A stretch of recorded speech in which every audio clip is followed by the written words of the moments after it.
on in. If you are shopping for a car now or in the next 12 months, I want you to type me in the comments. All right, so we know who we're talking to. And Instagram. All right, Instagram. I see Instagram log this out again because I switched from the screen. We're just getting used to this. But as you come in, if you are shopping for a car now or in the next 12 months, just type me. And I want to know, because I want to talk specifically to y'all. If you're shopping for a car, after that, that's fine. But I want to talk specifically to the people who are shopping now. Now, after you let us know if you're shopping, I want you to check in. Where we at? Where are we at today? Let me know where you are in the country. I like to do a roll call, check in. Where are we at in the country? Good to see you, Calvin. Good to see you, Catrella. Good to see you, Charlicia. Steeler Nation, St. Louis in the building. I see you. Okay. Hold on. Let me go here. TikTok. All right. Where y'all at? Let's. Okay. I see Dallas, Texas. I see Tampa. Hold on. I'm trying to see every Chicago, Illinois, VA Beach, Utica. I see you. Check in. Where we at today? Where we at this afternoon, evening, morning? Come on in. All right. We got the whole country on here. And we got the whole country on here. All right, I want to welcome y'all to Car Q&A with me, Deshone the Auto Advisor. As you come in, if you could spend a minute or two with us, 5-10 minutes, an hour, you're gonna get a lot of value out of it. We're getting ready to do some rapid fire Q&A, and we're gonna be answering all types of questions about car shopping and what you need to know to make sure you're saving thousands on your next car and every car you get after that. So as you come in, if you're not subscribed, if you're not following, you will benefit from hitting that follow button. You will benefit from hitting the subscribe button, because we're going to be doing this live show pretty regularly to make sure that you guys have access to all the information. So before we get into Q&A, I want to give people time to come in. I also want to finish up the housekeeping. My new digital book, Car Shopping for People That Hate Car Shopping, is now officially released. We are doing a 75% off sale. It's normally $97. It's a digital book. It has links to videos. It has links to my scripts. There's no guesswork in this, y'all. I want to give y'all a process that y'all can use for the rest of your life without having to worry about, I want y'all to be able to guarantee your success. So if you're on Instagram, you can go to the Instagram bio. You won't leave the broadcast. Get your 75% off, because it's only available for a few minutes at 75% off. TikTok bio, and then Facebook and Instagram. Y'all can go to deshonsbook.com, or you can scan the QR code. So let's go. Let's get your questions going. I want y'all to enjoy using that book. Get your 75% off and enjoy not reading it, enjoy using it. All right. So let me see. Let's start bringing in some comments. Where's our first question? Do I have to get financing? Oh, by the way, in a few minutes, y'all, I'm going to be giving y'all a very, very deep look into a game that's going to help you understand leasing versus buying. So in about 5-10 minutes, we'll start that game, and you're going to love it. You'll never be confused on whether leasing or purchasing is going to save you more money after we play this. Do I have to get financing to lease a car? No, you don't. Whenever we lease a car, we are always using the dealer's financing department, their company, the bank that makes the car. And because we can't shop for our own financing, how do we make sure that they're not marking up the interest rate on the lease? Multiple offers. There's no way for you to make sure they're not marking up the interest rate on the lease without multiple offers. That is what reveals the true deals when you're shopping for a lease. So there's no interest rate to shop for, but we must protect against interest rate markups with multiple offers, because some dealers will mark up the interest rate and never tell you. They'll just give you the quote, and they're depending on you not shopping their competition to find out that they marked up the interest rate on the lease. All right. So when you get your offers, it's always with multiple offers. Shout out to the sharers. Shout out to everybody who's sharing the broadcast. If this is your first time on a live with me here, just type 1. Type the number 1 if this is your first time on a live. I'm near the end of a 3-year lease. Is it best to buy the vehicle or lease another? It's very rarely best to buy. Very rarely. Shout out to the first time viewers. Good to see y'all. Very rarely, if ever, good to buy your lease. I'm going to tell y'all why. Because when you buy your lease, you're buying a used car. When you buy your lease, you are buying a used car. That's all that's happening. So, being that you are buying a used car, you need to know if would I normally buy a used car versus leasing. And the only way it makes sense to buy your lease out is if you're keeping the car another 8 years. I'm going to tell you why. You've already had the car for 3 years. You've already had the car for 3 years. Most people, when you buy your lease out, you're getting another 5 or 6 year loan for the balance. So you're committing to 8 or 9 years of payments on the same car. This spills into bad lease deals. The reason we don't take 48 months leases on a lease, because we're paying too long on a vehicle that we're giving back. We never want to be tied up long term in a vehicle we're giving back. That's the whole point. Leasing is meant to be 3 years, 39 months, sometimes 2 years, depending on what they're offering, in and out, switching cars very fast, always under warranty, keeping our payments low. Okay. Can y'all light up TikTok with the likes? Can y'all continue to tap the screen on TikTok? I see we got a few hundred people. We got about 400 people on total, all the broadcast. Could you actually hit that share button? Because I promise you, y'all, no one will ever get mad at you for sharing my page with them. I guarantee you that. In fact, my goal is to get them to thank you. Hey, thank you for sharing that. I like that guy's stuff. We try not to waste any time here. What about paying cash? VJ Live said, let me put this question up on the screen. If you're on, make sure you're subscribed on YouTube so y'all can see the whole thing, the presentation, when we share these numbers. We can't do that on Instagram and TikTok. So VJ Live said, what about paying cash? I have about 15,000 and I don't want payments, but they keep trying to push me to 25 grand range so I can have payments. Here's the thing. If you can find a quality car for 15 grand, great. If it's going to force you to buy something that's not, who's heard you always pay cash for a car? If, as you come in, thank you, Godhead. Shout out to the sharers. I see y'all. Who's heard always pay cash for a car? Type me in the comments. If you've heard always pay cash for a car, type me in the comments. I see y'all lighting up. Keep tapping the screen on TikTok. We appreciate it. Y'all lighting up the likes. Y'all can see where we at on the likes in the top left. Who's heard always pay cash? Right? 5150 times heard it. VJ Live said, heard it all my life. Now listen, bunch of Dave Ramsey advice. Now here's the real. Here's what I'm just telling y'all. We got a bunch of people on here, hundreds of you all say, yes, I've heard you pay cash for cars. Now there's two schools of thought here. One is no debt. Now if your philosophy is no debt, I'm not here to convince you to change your philosophy. Here's what I'm here to talk to you about.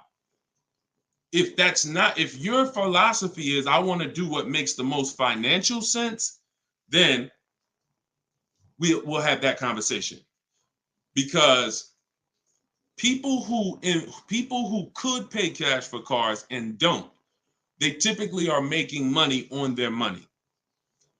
When I was in the dealership, people would come in, they would ask, what are the interest rates this month? If the interest rates were 0%, something special like 0%, 1%, 2%, 3%, if they knew that they were getting 10, 15, 20% returns on their money, they're not going to put it in a car. They're going to use the bank's money at 1, 2, 3%, and they're going to use their money to keep making 10, 12, 15, 20%. That's the philosophy. So they view that as, I'll pay 3%. They view it more as a business transaction than as a leveraging money to make more money. See, some people will tell y'all people who don't pay cash for cars, they're into debt. But I'm here to tell you that when I sat with very, very savvy people in my career with Mercedes and General Motors, I had tons of people who could easily have wrote a check for the car. I want you to know that if your goals are to eventually get into making more money with your money, investing your money, getting 10%, 12%, 8%, trying to beat inflation, then you're going to have a problem putting your cash into cars. Because not only, if let's say we park right now, this is just as answering VJ Live's question, because I got it up on the screen here on YouTube and Facebook. He's asking about paying cars. And many of you, as you sit on the show, you'll see, Dad, that's a similar question. Many of you will see someone's going to ask the same question you have. When we start seeing that we can actually use the bank's money for less, we're gonna realize that when you put $20,000 of your hard-earned cash into a car, that money cannot make you more money. That $20,000 that you just put in the car cannot make you more money. You have maxed out the value of that $20,000. It's in a car, you can't pull it out. You could refinance, but that's not happening. You're going to refinance and just get another loan. The point is, your money's in that car now.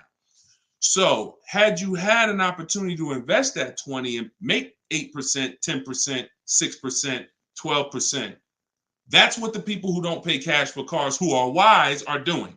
I'm not telling you there's a difference. Look, I talk a lot about budgeting. I talk a lot about affordability. All through my book, I have systems and boundaries. The rule of 72 and the 10th birthday, how long of a loan you take, how much, when should the car be paid off? That's all in my book. You can get it 75% off, or you can watch my videos. I'm going to always teach it. But if you want it all in one place right here, get the book, 75% off. It's in my TikTok or Instagram bio.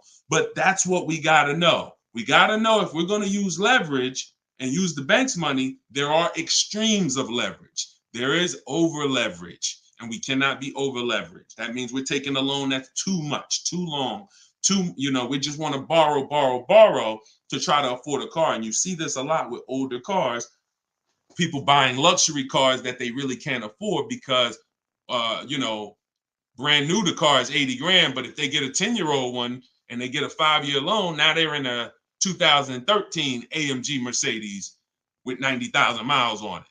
So that's the opposite extreme. Using leverage and loans to buy things we can't afford. But then the other opposite extreme is paying cash when we don't have to. Finding that balance between getting the car we want, getting the best car we can afford. Because you said, hey, I'm trying to find a car for 15 grand. I can't find it. They want me to spend 20, 25. Well, the name of the game is you better learn how to find if there's any cars out there for 15, you better learn how to find them. And you look everywhere, you look over all the marketplaces, and before you raise your budget up to 2025, we have something we do called the perfect budget. You got to go to 17 first. You don't go from 15 to 2025. You go from 15 to 17. See if I can find anything good for 17. Oh, I can't. All right, now I go to 19.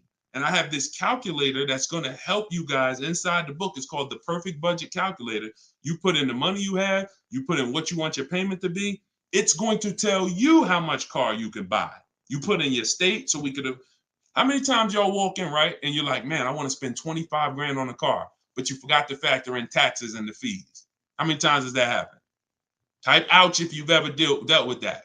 Let's be willing to be honest. You had a budget in your mind. This is what I want my monthly payment to be. This is what I want to spend on the car. Next thing you know, you're a little over that budget, or sometimes a lot over that budget, and you're leaving like, all right, I see you, 919 Mike. Thank you. I see you, Mika Larkin. Shout out to everybody willing to be honest. See, in order for us to really make sure we don't make these mistakes, we got to be honest of the fact we've made them. So that's what we want to do. We want a budgeting system that tells us when we can. You spend any more than this, and you're going to be over your budget. You said you want a payment of $400 a month. That means you said you only got $1,000 to put down, or nothing to put down. Here's what you can spend on a car. And when you use this perfect budget calculator, you're going to never go over budget. Because honestly, y'all, we don't want to be anywhere near our top of our budget. We want to be shopping under our budget. That's where I want y'all. Under your budget. That's why I said if your budget was 15 and then your max might be 20, 25 with a loan, all right, we got to go from 15 to 17, to 17.5 to 18. We don't just jump to 20, 25. But we need a methodical system to do that, to help us do that. How do I get out of an upside down lease? Jose, you can only sell out of it. That's all you could do. You could sell out of it. If you, no matter what, y'all, who's in a car that they want to replace and they think they're upside down? They may have some negative equity. This is all in the book. I would really like y'all, the reason why I'm doing the 75% off, couple reasons. The book just officially came out, but I really want y'all not having to remember this. Yes, this live rebroadcast is going to be syndicated. So no matter when you're watching it, the information is going to be valuable and applicable. But I really want y'all to have the book so that you can actually reference the information over and over again. Thank you, B-Bad. Thank you for this info. Thank you, SJF Racing. So, all right. Yes, 25 goes to 30 real fast. Let me show y'all something, and then we'll continue. This is where we are right now on Goodreads.com. We're rated 4.94. We've already received 27 reviews, 31 ratings, and the book hasn't been out yet. So if you go to Goodreads.com, if you're on YouTube, if you're on Facebook, you can see what I'm posting. But I'm sharing the fact we're already rated 4.94, 31 ratings, and the book hasn't come out yet. So now that it's officially out, I really want y'all to have it. And so make sure you take advantage. Get your 75% off. It's normally $97, but while you're watching here, it's 75% off. Everything I teach is in there in one place, so you don't have to remember it. All right. If you have let's talk to the people who are in an upside down lease or upside down loan. First of all, we don't want to be there. I'm gonna tell y'all why. If you're in an upside down lease, that means you didn't pick your mileage correctly. That means something happened, because with a lease, you have to have predictable miles. You have to know how much you're going to drive roundabout. You got to be able to guesstimate. That's why if you're running a Turo business, when you're trying to rent the car out for, 40,000 miles a year, or you don't know how much it's going to be on that car. Could be 20, could be 40. A lease is not good because you can't predict the mileage. But in normal life, we can predict our mileage very closely. Now, when things happen, let's say you were working at home, and now all of a sudden you are, you're not working from home anymore. Now you got to drive into the office to 20 miles away. Well, that's a lifestyle change. That can lead to you racking up mileage penalties. But here's what we don't want to do. You don't want to buy that car, y'all. I'm going to tell you why. Every time you lease, you have a price that you can buy the car for. Most times it ain't worth that. Yes, in the last couple of years, we saw a couple cases where, the buyout prices were good. Before the pandemic, the buyout prices usually were nowhere near what you could get a comparable used car for. So if your car was 3 years old with 36,000 miles on it, the prices they were putting was to make you not buy the car, was to make you send it back to them so that they can handle it and resell it. So if the price wasn't worth it to begin with 36,000 miles, I've seen people, you go over your miles and you're like, I'm over the miles, I'm just going to buy it. The price wasn't worth it with good mileage. The price wasn't worth, if you had 36,000 miles, that car wasn't worth you buying for the buyout price. You actually have 48,000 miles and they want you to pay the same price for it. So it's important that if we have to deal with penalties because we didn't structure the lease correctly, or because we didn't quite know what we were going to be driving, or we had a lifestyle change, taking the penalty and applying it over to our next deal is always, not always, but in most cases, going to be less money than us buying an overpriced car with high mileage now. We cannot just keep buying our leases without doing a market check. So when you asked about how do I get out of a lease with negative equity, all you can do is find out what the penalty is. There's 3 ways that you could get out of this thing. You could either pay the difference. So if you got, you could wait until your mileage, and this is, all right. If you have negative equity on a lease, I don't even like to call it negative equity because there's no such thing as negative equity on a lease. There's penalties. That's different. Penalties on a car you purchase. Yes, there's negative equity. You bought it, you have a loan on it, the value is not worth the loan, negative equity. With a lease, we have penalties, over mileage penalties. And now some people say, well, I'm gonna go over mileage, I'm gonna get out of the lease 3 months early. But you don't realize if you get out of the lease early, what do you still have remaining? Payments. Three months of payments, 6 months. Who's ever had a dealer say, hey, don't worry about the payments, we'll take care of the old payments? Who's ever heard that? Type me if you've ever had a dealer say to you, don't worry about the old payments, we'll take care of the old payments. Okay, lots of you. The problem with that is the payments don't disappear. They always get rolled over to the next lease. They always get rolled over to your next deal. So what I want y'all to start doing is I want y'all to see that the money is not hitting. When you have negative equity, 5,000, you got this baggage from your old car, it does not go away. It gets either transferred or you can pay off the difference. So the key is to stay out of negative equity, to stay out of penalties, because yes, once you have them, they have to be accounted for. We got to find our great deal, and then we got to bring our penalties over on top of the great deal. That's all we can do. Now, you better try to see what your car is worth selling it, because you said you're over miles. You call your leasing company, you get your payoff, you find out what your cash offers are. Go to Vroom. Vroom's out of business. Sorry, CarMax, Driveway, Carvana, AutoNation, and Kelly's Blue Book Instant Cash Offer. You can go to Car Guru, Sell My Car Too. These are all people that give you cash for your car. That's what your car is really worth, what those companies will pay. Whoever's the highest bidder, we take that. See, what I'm teaching y'all, and some of you are going to get it immediately right here, right now. Some of you, it's going to take a while to get the fact that your money comes when your savings come when you start learning to make people bid instead of getting one offer. You get the most money when you start learning to make people bid. And so what you have to do is get multiple offers, find out what your car is worth. When you go on those websites, when they ask you is it a lease, say no, because their websites are set up to where if you put it's a lease, it's going to automatically trigger that they can't buy it.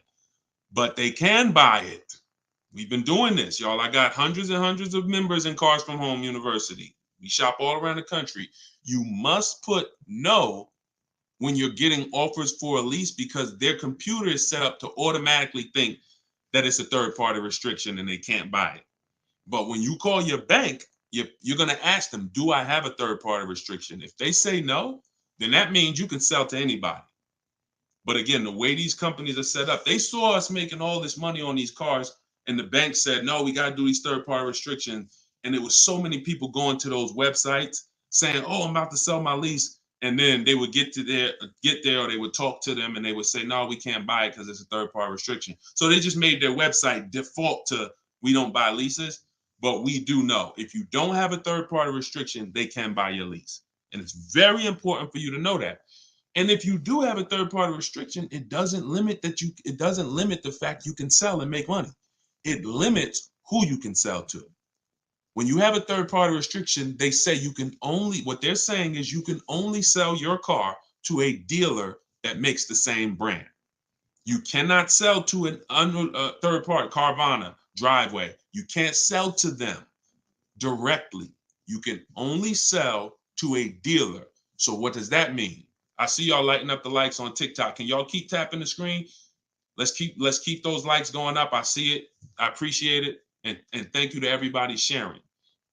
So when you are, I just got off my point, but I know it was about selling. So multiple offers, y'all. This is all in the book, Car Shopping for People That Hate Car Shopping. Who has their copy? Who got their copy? We'll continue. We got some more time. We're gonna keep doing Q&A, but who got their copy of the book already? Who got their 75% off? I really want y'all using this. The book is affordable for everybody. Everybody. All right, especially at 75. Now it should show, make sure it's not showing the $97 price. That's the normal price. I see you, 5150. Okay. All right, I see you, Jimbo. Okay. Okay, I see you, Diane. I appreciate you. Okay, and I want y'all to use it. Don't read it, use it. That is like literally it's an action guide.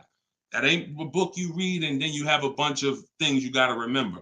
I'm walking you through the process step by step. And again, everything I teach is in my videos. So I don't hold back in my videos, but I do want y'all to have access to all the information in one place. If if you don't want to cycle through all my videos to try to find it. All right, is it worth buying a car from Carvana? That's a great question, Danny. It depends on if it's the best deal in the market. Danny said, is it worth it to buy a car from Carvana? Now, you can put anything in there. You can put Driveway, any of these online sites, online car buyers, online used car sellers. But here's the game that we avoid. We cannot shop from them exclusively because here's what they try to do. They'll try to sell you a car based on variety. Hold on. My do not disturb should be on. My do not disturb should be on. So anytime you see,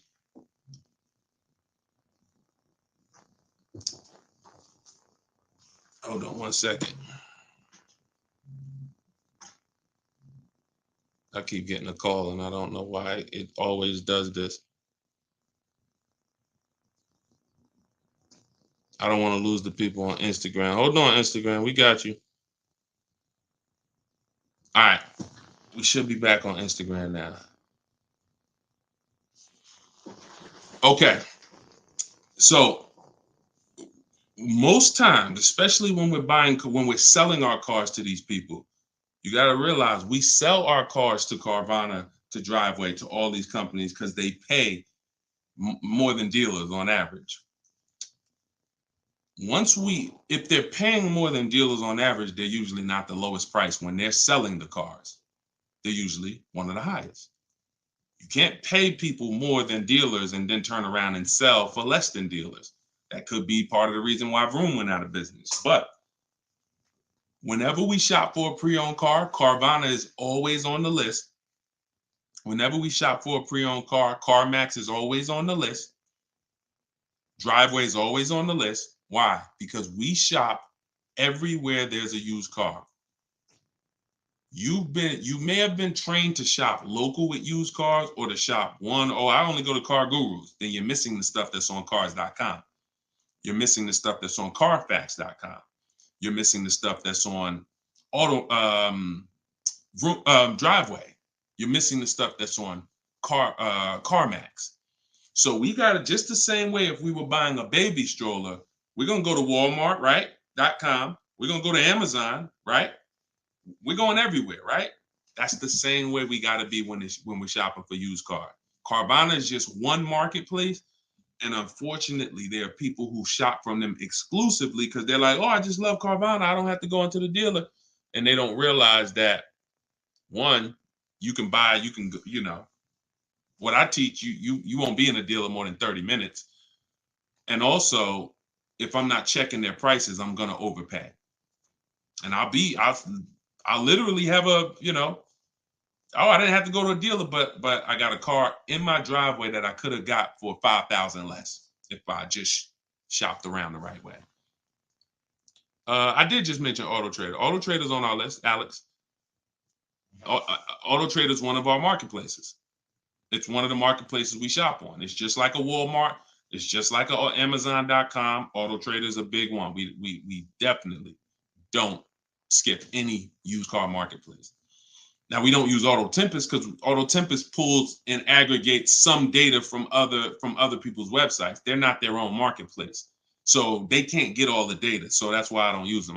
We just go direct to the marketplaces themselves because no company has the rights to market everyone's product. And so as long as no company has the right to market everyone's products, the only way we're going to see all the product is by being on all the marketplaces. But I'll show you how to do this quick. This shouldn't take you more. Look, y'all, this is going to sound crazy, but it shouldn't take you more than 60 minutes, 90 minutes to get your best deal on a car. No, 90 tops. Tops. Not only do I want y'all saving thousands, I want y'all to save time. Deciding what you want, shopping, test driving, that takes time. That's fun. Getting the deal, that should not take you more than 60 to 90 minutes when you learn how to get bids. Okay. And the more you stick around, the more you use what I teach, you're going to make deals and save more money in like less time. I don't want to spend more than 60, 90 minutes getting my car deal, and I don't. All right. Ivan said, planning to get a new car ASAP. What are the steps to prepare that you would suggest? Well, first thing is to know whether you're buying or leasing. Let's go into this game. All right, let's go into this game. Thanks for reminding me. Now let's this is a game that I've done this on in some master classes. This is also in Cars from Home University, my video library. So what I want to show y'all is I want to show y'all this game I like to call Who's Winning. Okay? This is why.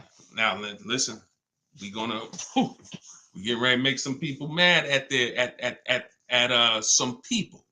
I don't want y'all to get mad, but once y'all see this, y'all are gonna be mad at some people who taught y'all bad information about leasing, and it's cost y'all money. This is always step one.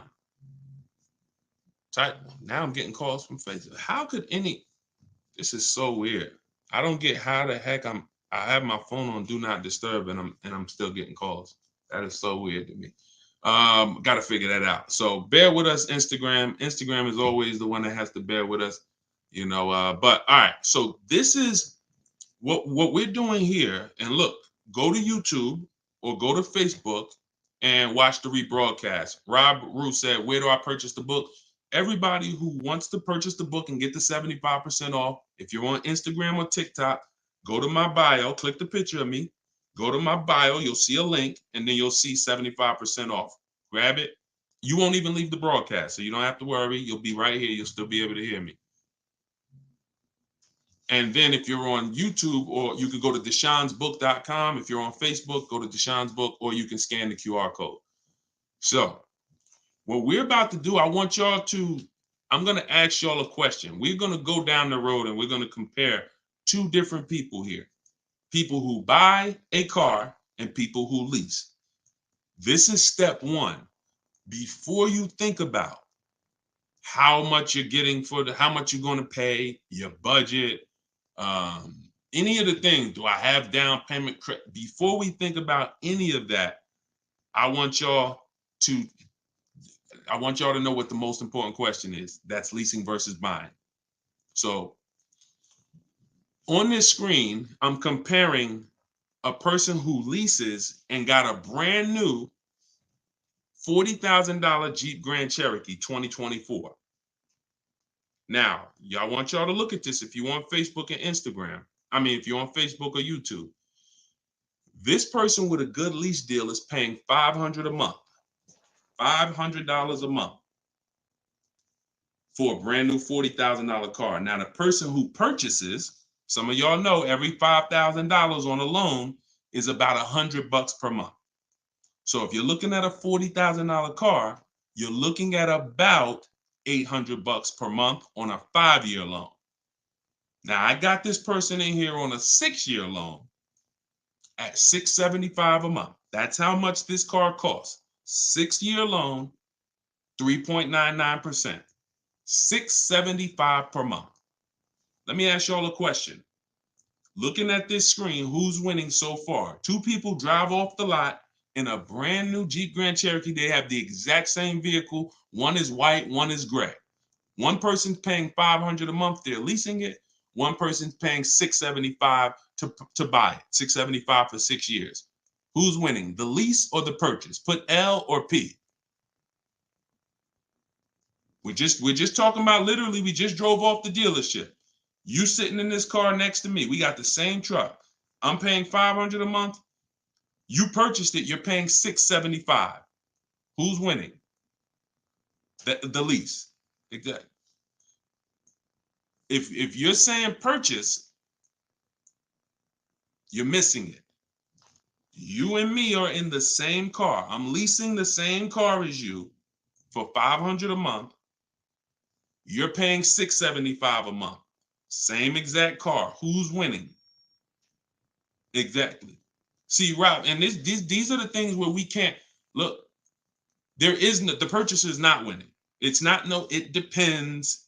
We have to go straight up. We have to go straight up by the numbers. See, that's where we lose at. We lose with all of this subjective, oh, well, it depends on how we look at it. No. You're driving a 2024 Jeep Grand Cherokee. I'm driving the same vehicle as you. I lease it, and every month $500 comes out of my household. Every month $675 comes out of your household. We have the same exact car. Who's winning? The lease. Exactly. That's what we got. We're gonna go down the road.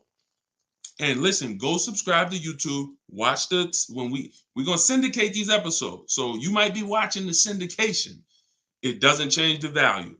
I want you to see that $500 a month coming out of someone's household is $175 less than $675. So the person who leased so far is $175 per month richer. Every month, the person who's leasing over here is $175 per month richer. Now let's go to the next slide. Now, 3 years later, person wants to buy. Person wants to buy. Now, here's the thing about the purchase. There's an amount you owe. On a 6-year loan, they would owe $24,000 at the end of 3 years.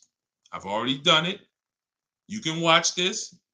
That's how much the balance on their loan would be.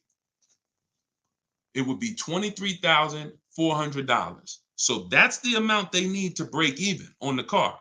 Now, mind you, they've already spent $175 per month more than the person who leased. So they're $6,300 poorer.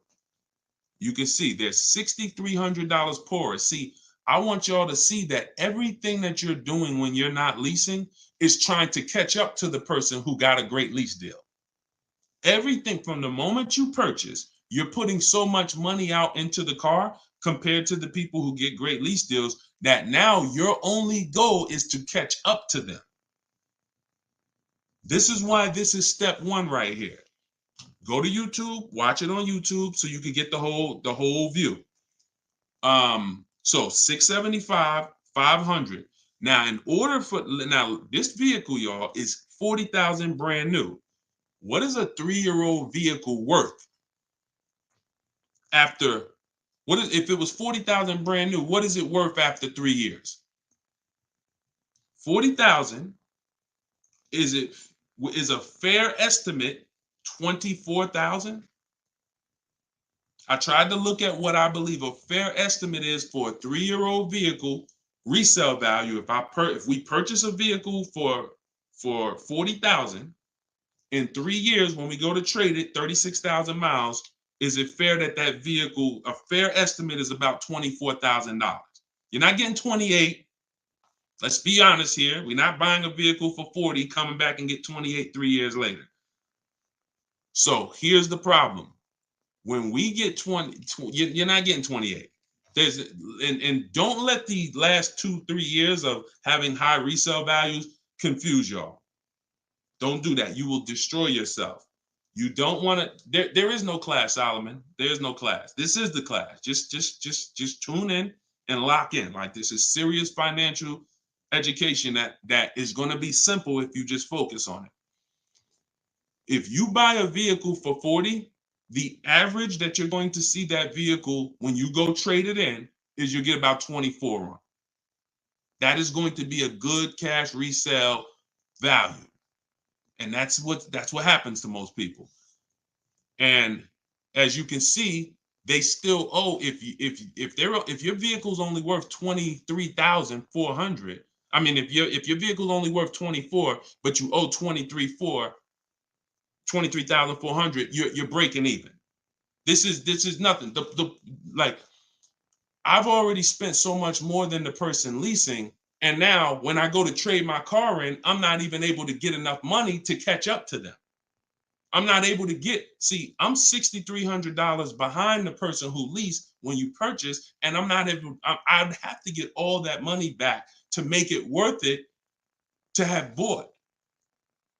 That's why, y'all, when you buy your cars and trade in, you notice how much you always worry about how much you're going to get for the car. Y'all notice that if you're a person and you buy your cars and you keep them 2, 3, 4, 5, 6 years, you notice how you're always worried about, man, that's all you're giving me for my car? That's all you're giving me? Nah, you got to give me more than that. You know who doesn't worry about that? Keepers. Anybody in here who buys a car, keeps it till the wheels fall off, you never worry about what the car is worth, right? Because you're using all that value. That's what we do when we purchase. But here with a lease, you're always behind. If you purchase a brand new car compared to a person who leases, you're always behind. You can't catch up with them. You're paying too much money. So this is an intro. We didn't even talk about the fact, what if the person has an accident? And I really like wish that y'all could see this on YouTube. And can y'all see the screen on Instagram? I don't know. Are y'all able to see the slides on Instagram? I don't know what view y'all have on Instagram, but we're not talking about if the person has an accident. If the person has an accident in the car that they own, you lose two grand of your value. So the buyer is always behind. Now we can go down the road. When we go down the road, you'll see that eventually the person starts catching up, but it's only after 8 years. You can't catch up to somebody who's paying $175 a month less than you to drive the same car as you. That money just keeps adding up. And we were taught that we're supposed to purchase, but only if you're long term. That is when you purchase. 8 years, nothing more.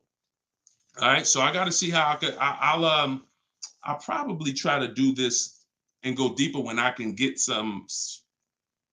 It's hard to do it because they can't, everybody can't see it. So just watch the replay of it, and you'll be able to see it. But this is the difference, y'all. Queen Mama said, "I'm a keeper and I need to break. I need a break from car payment." See, but let me ask you. Can I ask y'all a real question? Why are car payments the only payments we need a break from?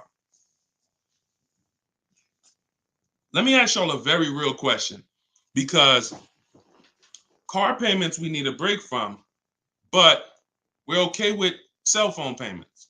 We're okay with insurance payments. We're okay with car insurance payments. We're okay with, this is like a cost of living.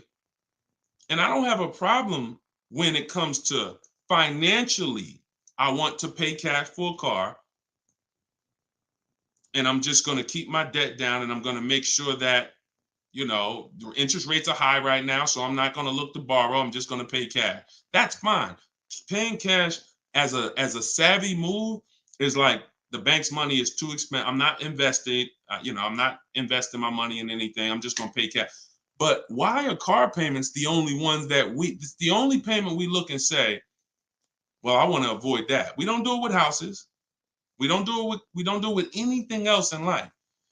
And sometimes it makes us get a bad car because we like, oh, I'm just going to save up $8,000. I'm just going to say. Meanwhile, if we knew how to properly structure our deals, we can get the best car for our budget, under our budget. Because y'all know all cash is saved up payments, right? All people be like, oh, I'm going to pay cash. If you save up $20,000, that's just a bunch of saved up payments. Yeah, she said, I'm tired of house payments too. I understand. And again, if we have the cash and we can go and we can look, I'm going to teach you how to pay cash for cars if it makes sense. And if you have cash, that's great. We got to make sure we get the best price on the car. But at the same time, you need to know when it doesn't make sense to pay cash. If they're doing 0% financing on the car you want, why wouldn't we use the bank's money at 0% and let our money continue to make money, or continue to keep our cash free? So again, because there's nothing to justify it. There's nothing to make it make sense. Oh, I don't want car payments. I don't want any of the payments that I have in my life. But my goal is to get the best the best out of what I'm paying for. But yeah, it's a lot that goes into it. You got to make sure that those that's why, y'all, we got to shop below our budget. I need a break from rent. Yeah, we got to shop below our budget. Look, when we let people talk us into cars that are above our payments goals, that are above our monthly expense goals, oh, now we get tired of them. But if your monthly budget was 500 and you went in and you left with a great car at 450, 425, you ain't really tired of that payment.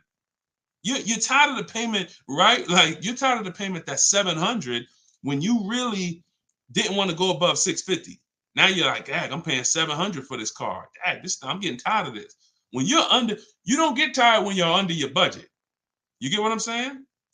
Does that make sense? Type I don't know, $, if that makes sense.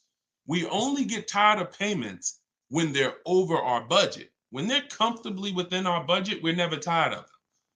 That's why we're fine. So, but we got to learn how to get the best cars for our budget, and that comes through multiple bids. You have no idea. And then it comes through leasing versus buying, which is what we've been talking about in this initial thing. In this initial thing. I'll try to get everybody on one stream, where y'all could all see, because I really want to focus on the people who can see the slides. And because I know I could engage with them because they can see the slides, and then but it's people who can't. So that's all right. We'll continue to adjust. But you got to know, believe me when I tell you, thousands of people have learned that the biggest issue of affordability for the cars that they're driving was the fact that they didn't understand leasing. Leasing is going to get you 30, 40% more car for the same money when you learn how to get great lease deals. All day long. So if it's people who driving a daggone $50,000 car, they got a $900, $1,000, $1,100 a month payment. At the same time as people driving $50,000 cars, and look, this is their payment. I'm gonna show y'all something that's gonna blow your mind. You can't believe that this is a payment on a car. Right here, look. Greg is in our Facebook group. He's in our Cars from Home University program. He said, my first time posting here. His MSRP on his car that he got, it's a Kia EV6 Win with the tech package. $56,275 car, y'all. $56,000. That vehicle, if he went in there and said, I want to purchase that, man, I'm not leasing nothing. How much is it? That vehicle is $1,100 a month on its best day. 5-year loan, $1,100 a month. If he stretches out the loan 6 years, maybe it's $1,000 a month. I don't ever recommend you go above a 6-year loan. When we get into structuring our deal, y'all gonna hear me talk about the rule of 72, 10th birthday. We don't ever want to go above a 6-year loan. It's very risky, and it's a sign of affordability. We can't afford the car. It's like a 40, 50-year mortgage. So the point is, if he walks in to get that car, he's leaving with a $1,000 car payment. Same car. Look at what he got, y'all. Shopping multiple offers.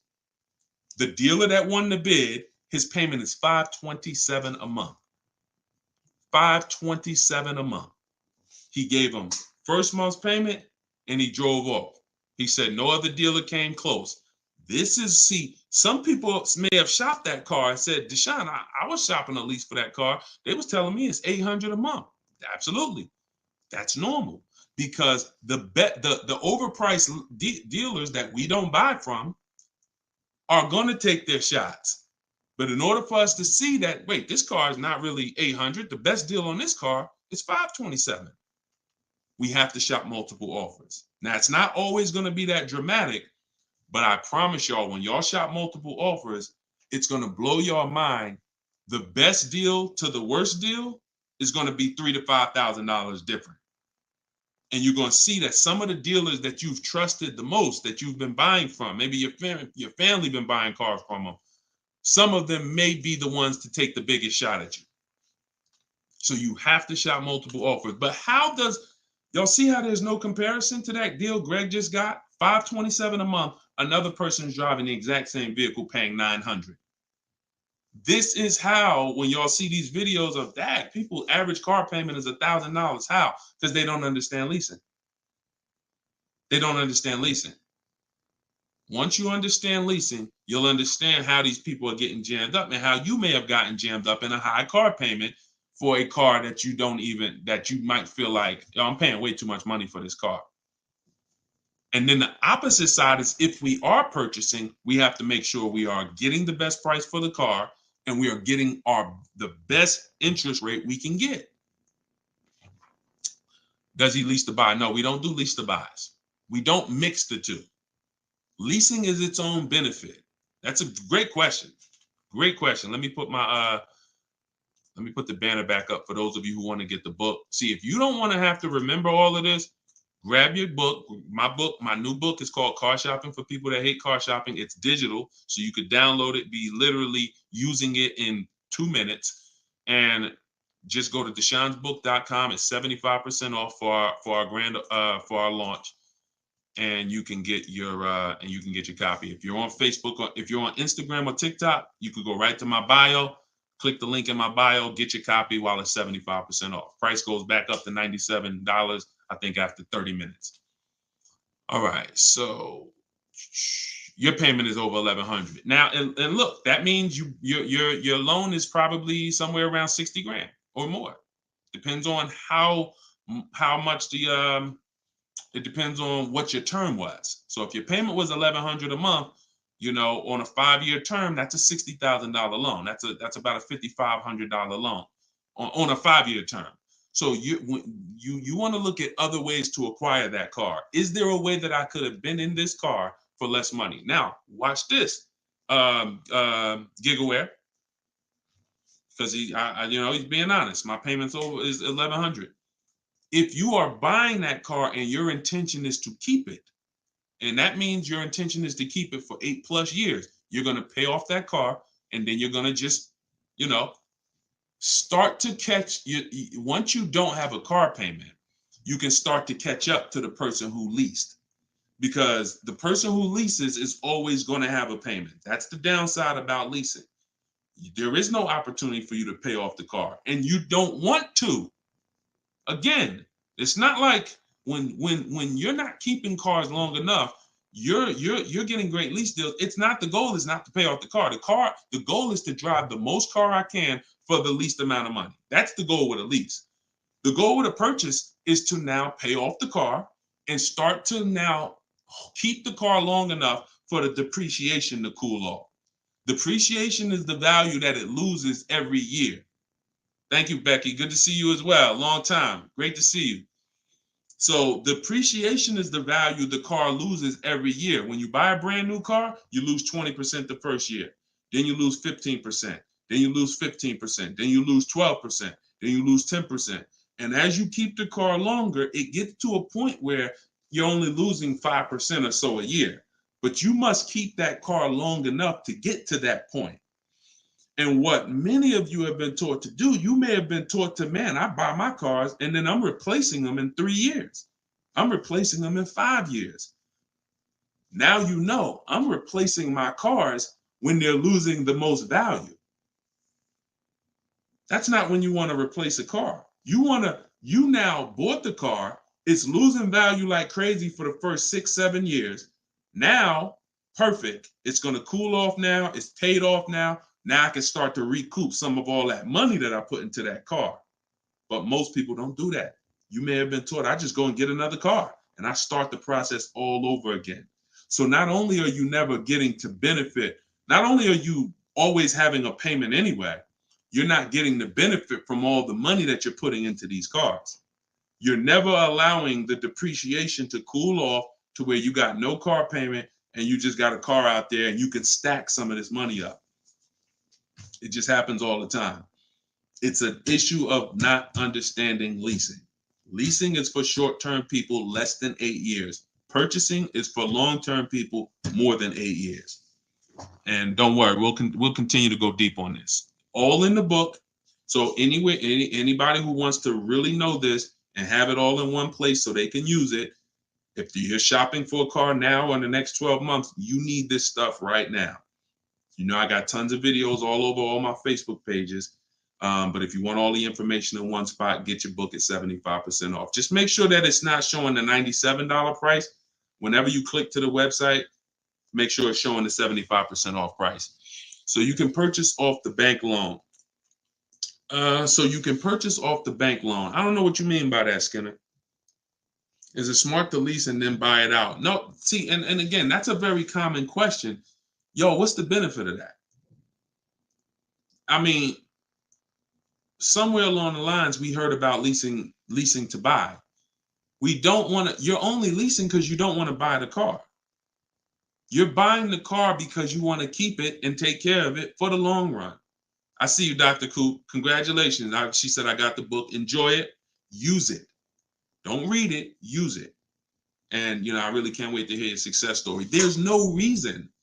Look, when I'm going into a lease, and you got to have this in your tool belt. Some of you, your children are not going to keep a car 8 years. You're going to need to set them up to get a great lease. Yeah, you might be a person who like Deshone. I just buy my car, man, I keep it 10 years. If that's you, type K for keeper. Most times, if you buy your car, you keep them 10 years, type K in the comments for keeper. Thanks, Ambi. Said keep killing it. Appreciate you. If you are, the book is called Car Shopping for People That Hate Car Shopping. It's in my TikTok bio and it's in my Instagram bio. But I think you only got, it's 30 minutes. You could get it for 75% off. While everybody is on, you could get it 75% off. Okay, so keepers, you are not, you're not worried. That's when you buy. When I'm going into lease, I'm not thinking about keeping. We don't want to mix the two. Leasing is, I'm going to get a great lease deal where I drive a brand new car for pennies compared to purchasing. Or for a small percentage compared to purchasing. That is a lease. My goal is not to buy the car. It's not to buy the car. You see, when we keep, we win. When we lease, we win, as long as we're getting good deals. But it's people who are mixing the two, and that might be you, and that's where we lose. We buy, and then we trade. We buy, and then we sell it in 2 years, 3 years, 4 years. We tired of it. Oh, I'm gonna go switch out of this. That's mixing. The other one is you lease, and then you purchase the lease. So you lease your vehicle, and then you go buy it at the end. That is mixing.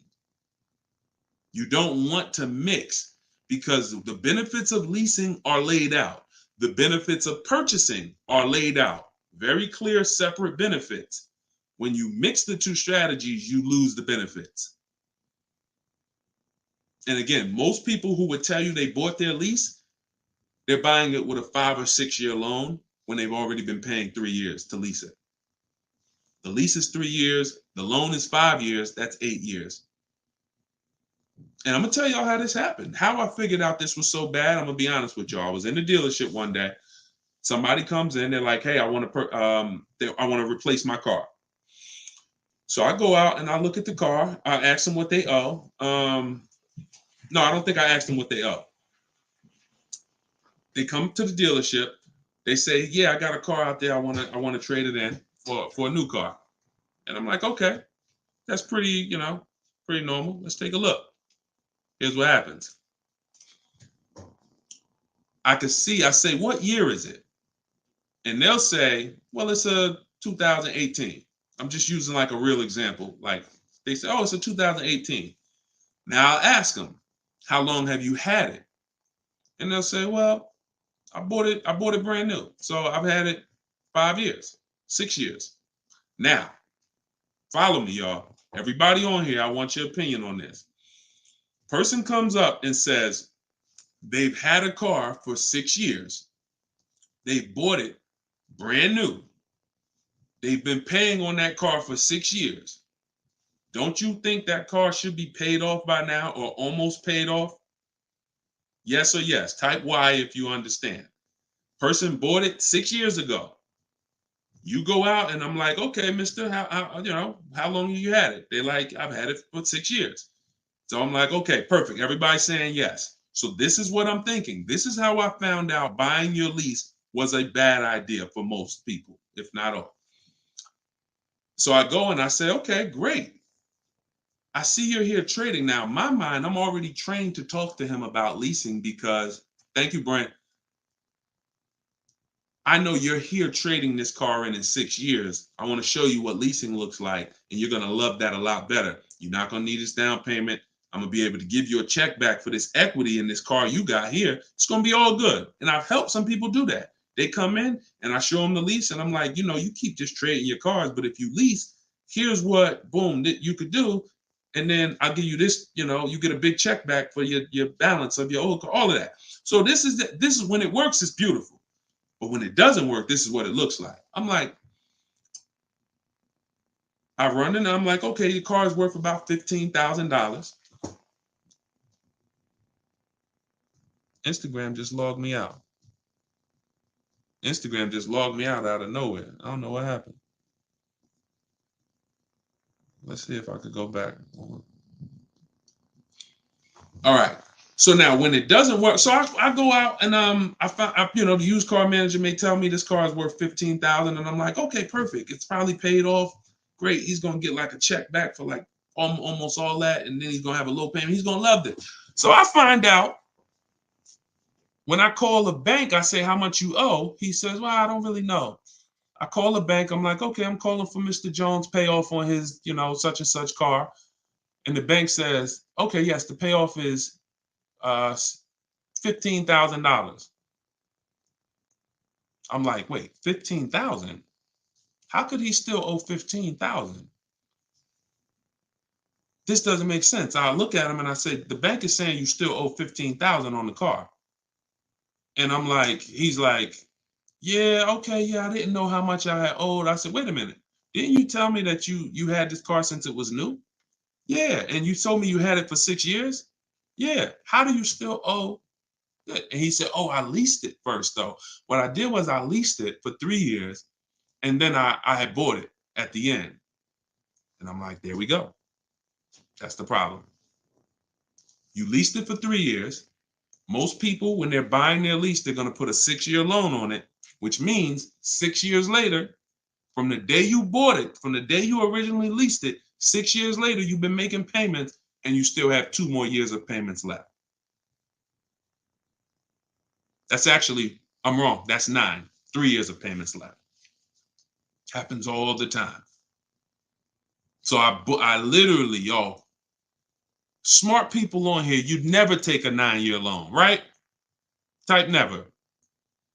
You never take a 9-year loan. If you're enjoying, please subscribe to the YouTube channel. If you're not subscribed already, we still got probably 400 or 500 people on here throughout all the platforms.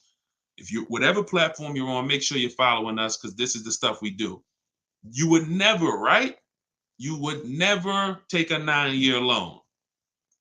But the same adamant we're adamant we'd never take a 9-year loan. We got to see every single time. Thank you so much. I appreciate the gifts on TikTok and all the platforms. We got to take every time we hear about buying our lease out, unless we're going to pay cash for it, which is another discussion. But most people are not. They're going to take a 5 or 6 year loan out. So as soon as you hear lease to buy, as soon as you think lease to buy, I want you to think 8 or 9 years of payments on the same car. That's why it's a bad idea. That's why it's a horrible idea. Okay. Now, if you are comparing, we had somebody in our group yesterday who was asking about buying his lease out because he's going to give the car to his parents and because they're going to keep it long term. And the value of the car compared to the value of a similar used car is a great deal. That's different. Buy it. Because all you're doing when you're buying your lease is you're buying a used car. It's your car. I used to help people buy their lease. Hey, they come out of the office. We switch the plates because we got to re-register the car.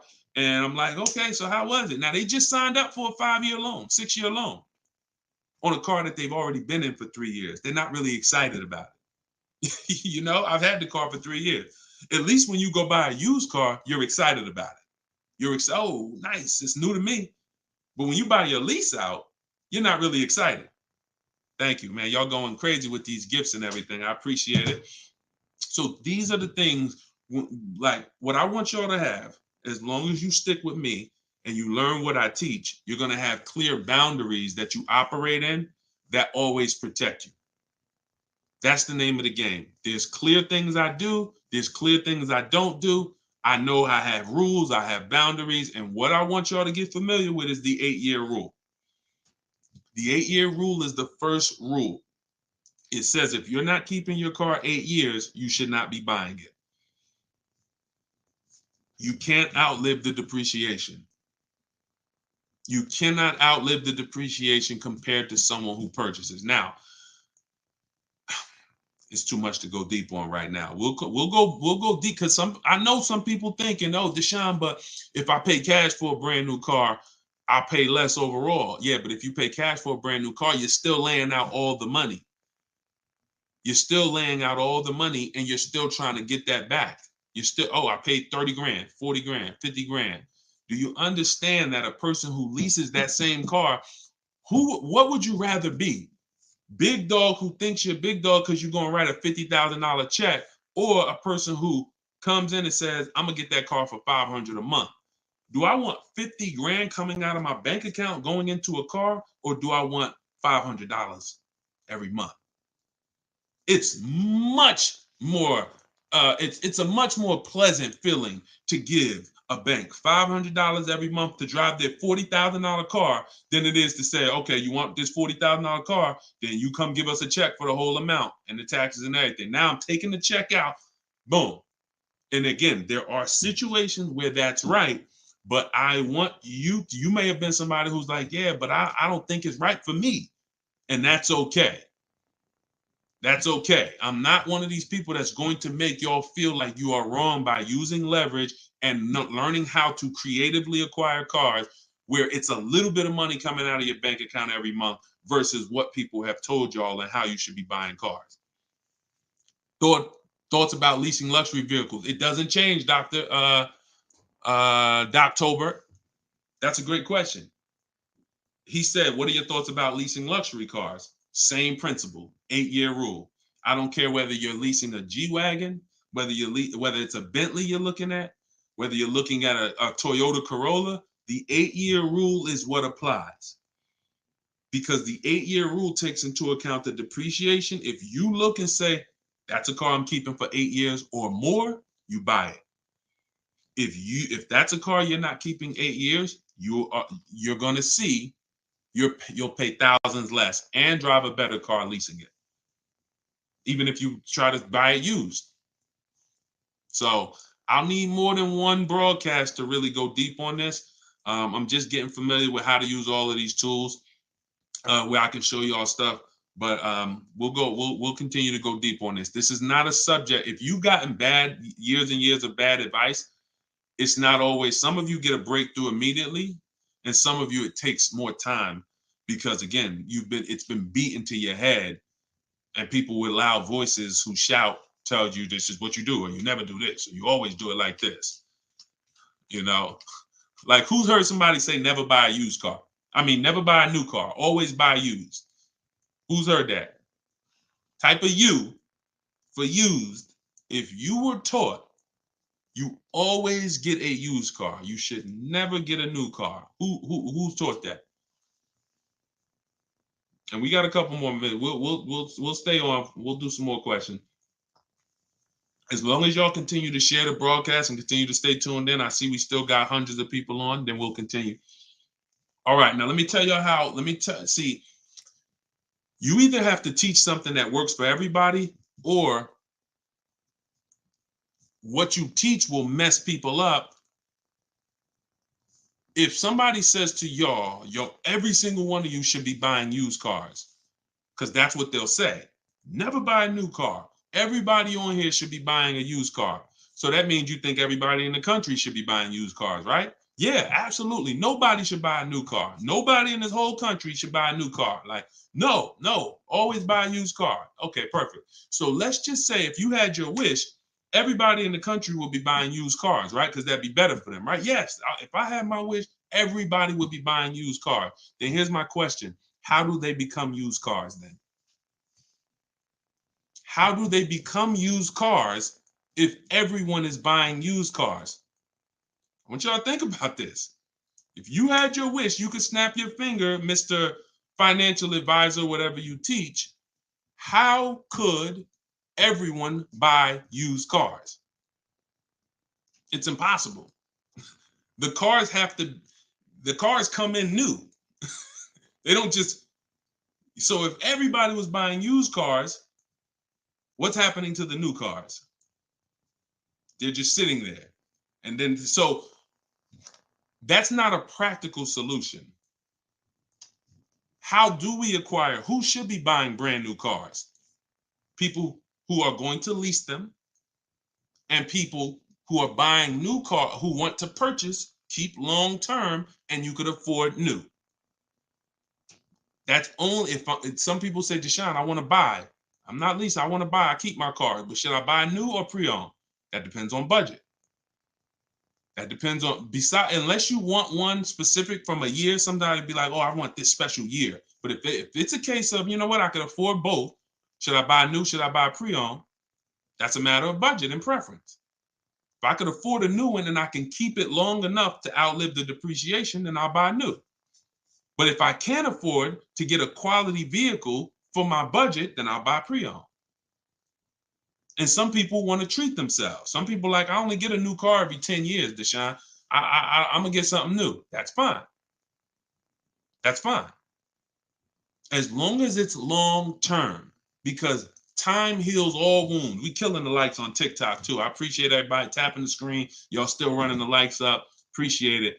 Shout out to the subscribers. If you haven't subscribed to us on YouTube yet, please, we invite you to subscribe. This is what we'll do. You'll get notifications of when we live, so you can make sure you tapped in.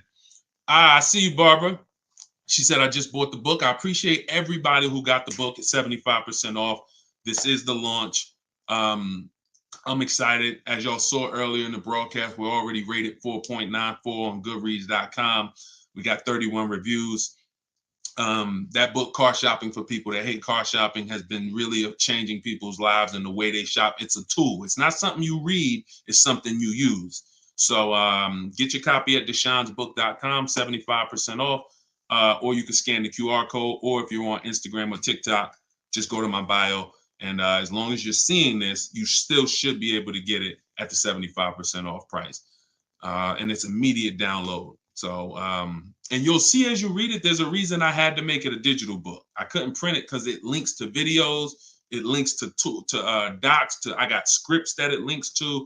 There's no way I would have been able to do it printing the book. And then also, sometimes I need to update stuff, like Vroom went out of business 2 months ago. If I would have printed the book, now Vroom is, I need to be able to update real time when something happens, and I couldn't do that with a print book.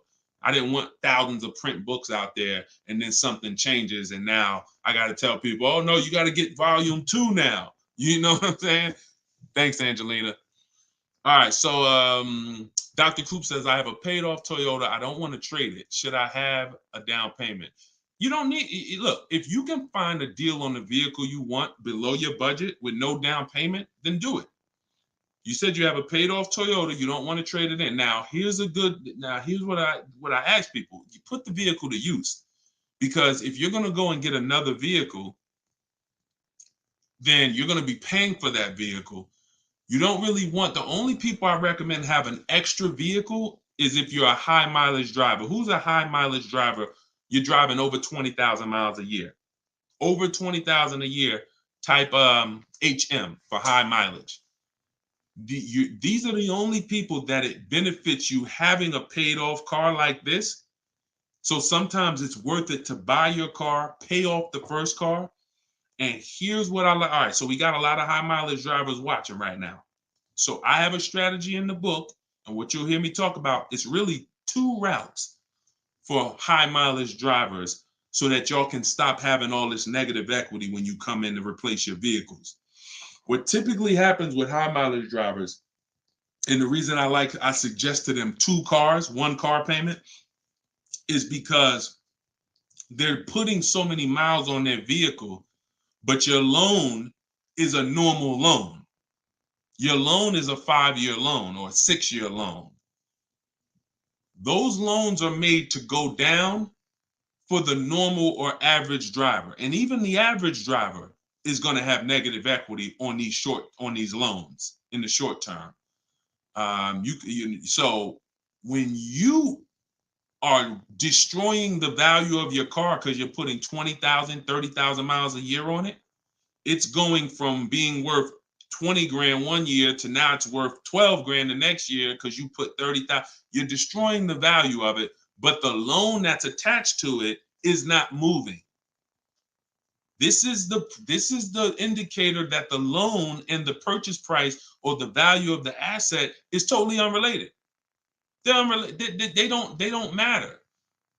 That's why you have to make sure you get a good price on the asset. You can't just pay attention to what is my loan doing, because your loan doesn't tell you what you're really in the car for. So check it out. You now are putting all this mileage on your car. You come in 4 years and you're like, hey, you know what? Car got 200,000 miles on it now. Let me go ahead and trade this thing in. Problem is 200,000 miles, you still got 2 years left on the loan. You still owe 15 grand. You still owe 12,000. You still owe 20,000. And you are now seriously hurting your value, your next deal, because all that baggage you got to come to this next deal. The solution to stay out of that is to make sure that you are having either, I teach either 2 routes. Well, the third is really just be a long-term person. You could drive 30,000 miles a year. And if I'm a long-term person, I'll just have 300,000 miles on my car in 10 years. And then I just go switch it. It's keepers here that's long-term people, high mileage drivers, and they get their car. That thing got 250,000 miles. It's mostly highway. And in 8, 9, 10 years, they go and they replace it. No need to lease. Again, continuing theme. Long-term, don't think about leasing. Because some people who just tune in and they catch a brief, oh, is this so everybody should lease? No. That's what I'm trying to tell y'all. Long-term people, long-term purchase, you buying a car for your kid in college and they're like, yeah, I'm going to keep that thing for 10 years, man. You know I'm boring. Great. But most kids are not. They're like, hey, when I get my job, when I turn 24, I'm probably going to want something different. So if you're not a long-term person, you should be purchasing. But I mean, you should be leasing. But going back to the high mileage, y'all, this is how it works. The 2 strategies for high mileage drivers is to have one separate car. You pay that thing off. And now that becomes your mileage car. And you go and lease a nice car. This is beautiful. This prevents you from having 2 car payments. And this allows you to have a nice car that you're not destroying. So you pay off that first car. If you're going to go this route, your first deal is a purchase, because you're going to get that first car, pay it off, could be new, could be used, but it must be quality. Pay it off. And as soon as that car is paid off, now I go lease my nice car. So I might be putting a high mileage on that first car I'm buying, but once I go lease my nice car, now I got a payment over here. My nice car is over here. And this is when I take out to dinner. This is when I want to go out and have a good time. I don't want a car that I'm just always putting, 30,000 miles a year on. Now I split it. And this has allowed so many high mileage drivers to continually be able to predict what they're going to put in these cars, because now they can't. You cannot predict how much y'all are spending on these cars, high mileage drivers. Y'all are losing so much on resale value. Your loans are just so high and they're moving slow. You don't know how much you are losing, but I break it down for you. It's thousands. You can't destroy the value of a car and then go trade it. It follows you. So that's one strategy. Second is a high mileage lease. Second is straight up. First time I experienced this, I had a guy came in and he was bringing back a lease with 75,000 miles on it. And I asked him, I said, man, I didn't even know. And that's my ignorance. I was selling cars and I didn't even know that was available. And I said, let me ask you a question. How long you been doing these, like, what do you do? He's like, I'm in sales. Like I do 25,000 miles a year, every year. I said, okay, wow. And you lease your car? He said, yeah. Because I already know what a good lease deal is. I just didn't really take into account back then. This is probably 2015. I didn't take into account a high mileage good lease deal. And when he told me what his payment was, And he said, yeah, I come back 75,000 miles. I drop that thing off. I pay my payment every month. Now here's the thing. He might only be paying $150 or $200 a month more for his super high mileage. But that's much better than him buying the cold car, destroying the value, coming back and trying to trade it with 10, 15 grand negative equity. So strategy, you are not really purchasing cars with strategy until leasing and purchasing is in your tool belt and you know when to use which. For your family, not just you, for your family. It's not just you. All right. So great questions. So this is the type of stuff that's in the book. Everything's in the book. Whether you see me live, whether you see me on social media making videos, you're going to get all the information. You don't have to worry about, oh, Deshone is holding back info. It's not. Now, access to me, yes, I have access. I have a Cars from Home University where I coach people personally and we work together. That's access. But as far as the information's out there. It's how you want the information. We'll get it to you anyway. If you want it all in one spot, get the book, get Car Shopping for people that hate car shopping. Download it now. It's 75% off. Scan the QR code or go to deshonesbook.com or go to my Instagram or TikTok bio and get your 75% off copy. But other than that, you don't have to worry about not having the information. See, what y'all have had to deal with is how do we make great car deals? How do we not pay penalties when we don't have the information? But now the information's here. It's here for you. It's just you got to decide, how do I want the information? Do I want to look through all Deshone's videos? I got a video on every topic. More videos to come. They're not in order, and they're for different people. Some of you are going to purchase used cars. Some of you are going to lease. Some of you are going to buy a new car. Some of you are going to pay cash. Some of you have good credit. Some of you don't. So throughout all those videos, you got to sort through that. In the book, you're only following one path. When I do videos, when I do a book, it's like one path. Let's stay focused so that we can keep you on track. That's why it's step by step. Yeah, that's how the book is designed. All right, how do you purchase a vehicle without proof of income? That's tough. You need other things that are going to weigh. That's a good question. So if you don't have proof of income, credit profile gets you approved, not credit score. So proof of income is usually only required when you have a lower score or you have a new company, new business, and they need some type of way to, try to, make sure they're going to be all right recouping their money. How is the car going to be paid? So if I didn't have proof of income, then I got to work on credit. Or I got to have a lot of cash. And even then, what's the reason we don't have proof of income? Once I know that, I could better explain. What's the reason we don't have proof of income? Seems dealers don't care about mileage if you release with them. That's now good time. So now watch this, y'all. This comment just came in. We'll still cycle through all the comments. We got another little while in this hour. We're getting through as much as we get through. It's good time on YouTube said, seems dealers don't care about mileage if you release with them. Absolutely a mirage. I asked y'all earlier, who's had somebody a dealer say, oh, we'll take care of the old payments. We'll take care of the mileage penalty. It's absolutely not true. Since 2006, here's the only time, shout out to y'all running the likes up on TikTok. I appreciate it. Y'all keep running them up. Thank you so much. Shout out to the sharers. Everybody who shares good information, just hit the share button wherever you're at and share with somebody if you're in this sharing. So I've never seen mileage taken care of, ever. No program, no bank, no leasing company, and we've done thousands of transactions. I've never seen a leasing company say, we'll forgive mileage. Never. So that does not happen. Mileage penalties let's say we calculate a $2,000 mileage penalty, that gets rolled over to your next lease deal, and we're working that lease deal with that $2,000 accounted for. So whatever the deal is we're working you now, perfect, here's what it is. Make sure that $2,000 penalty is in there. You pay for that. Now, in some cases, very rare, there's loyalty programs where they waive some payments.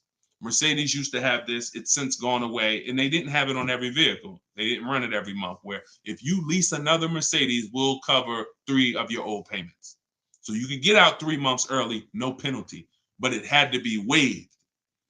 Since I got into the business, I've heard dozens of people sitting around me say, we are going to be waiving those, but we're going to be taking care of those payments.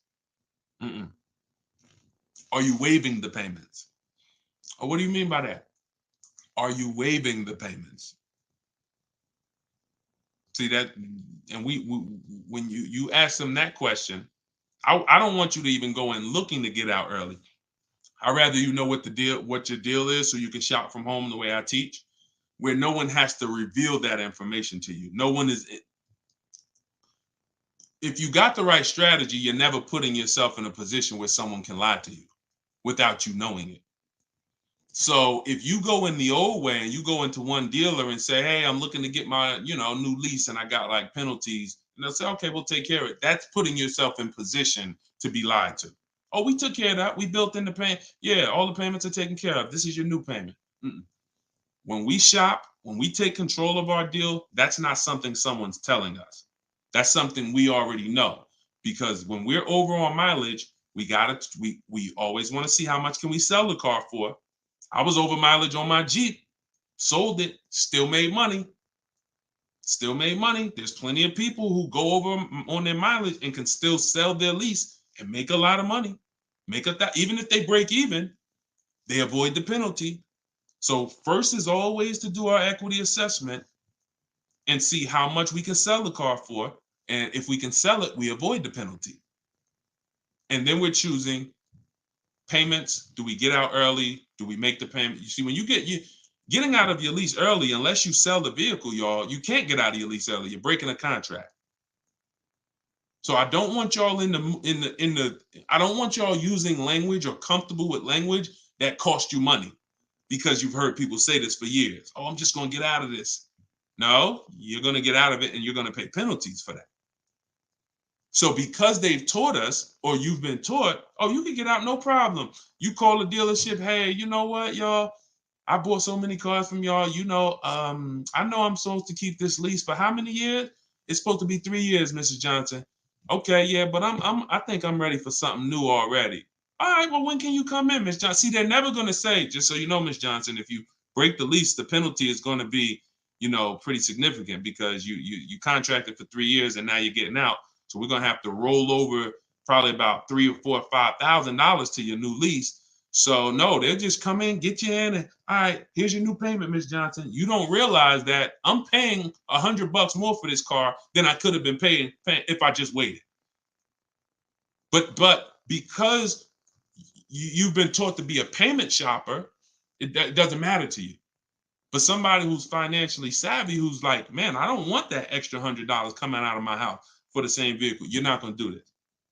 So we cannot ever believe what dealers say about penalties, about, oh, we'll take care of that. We find out, can we sell our car to avoid the penalty?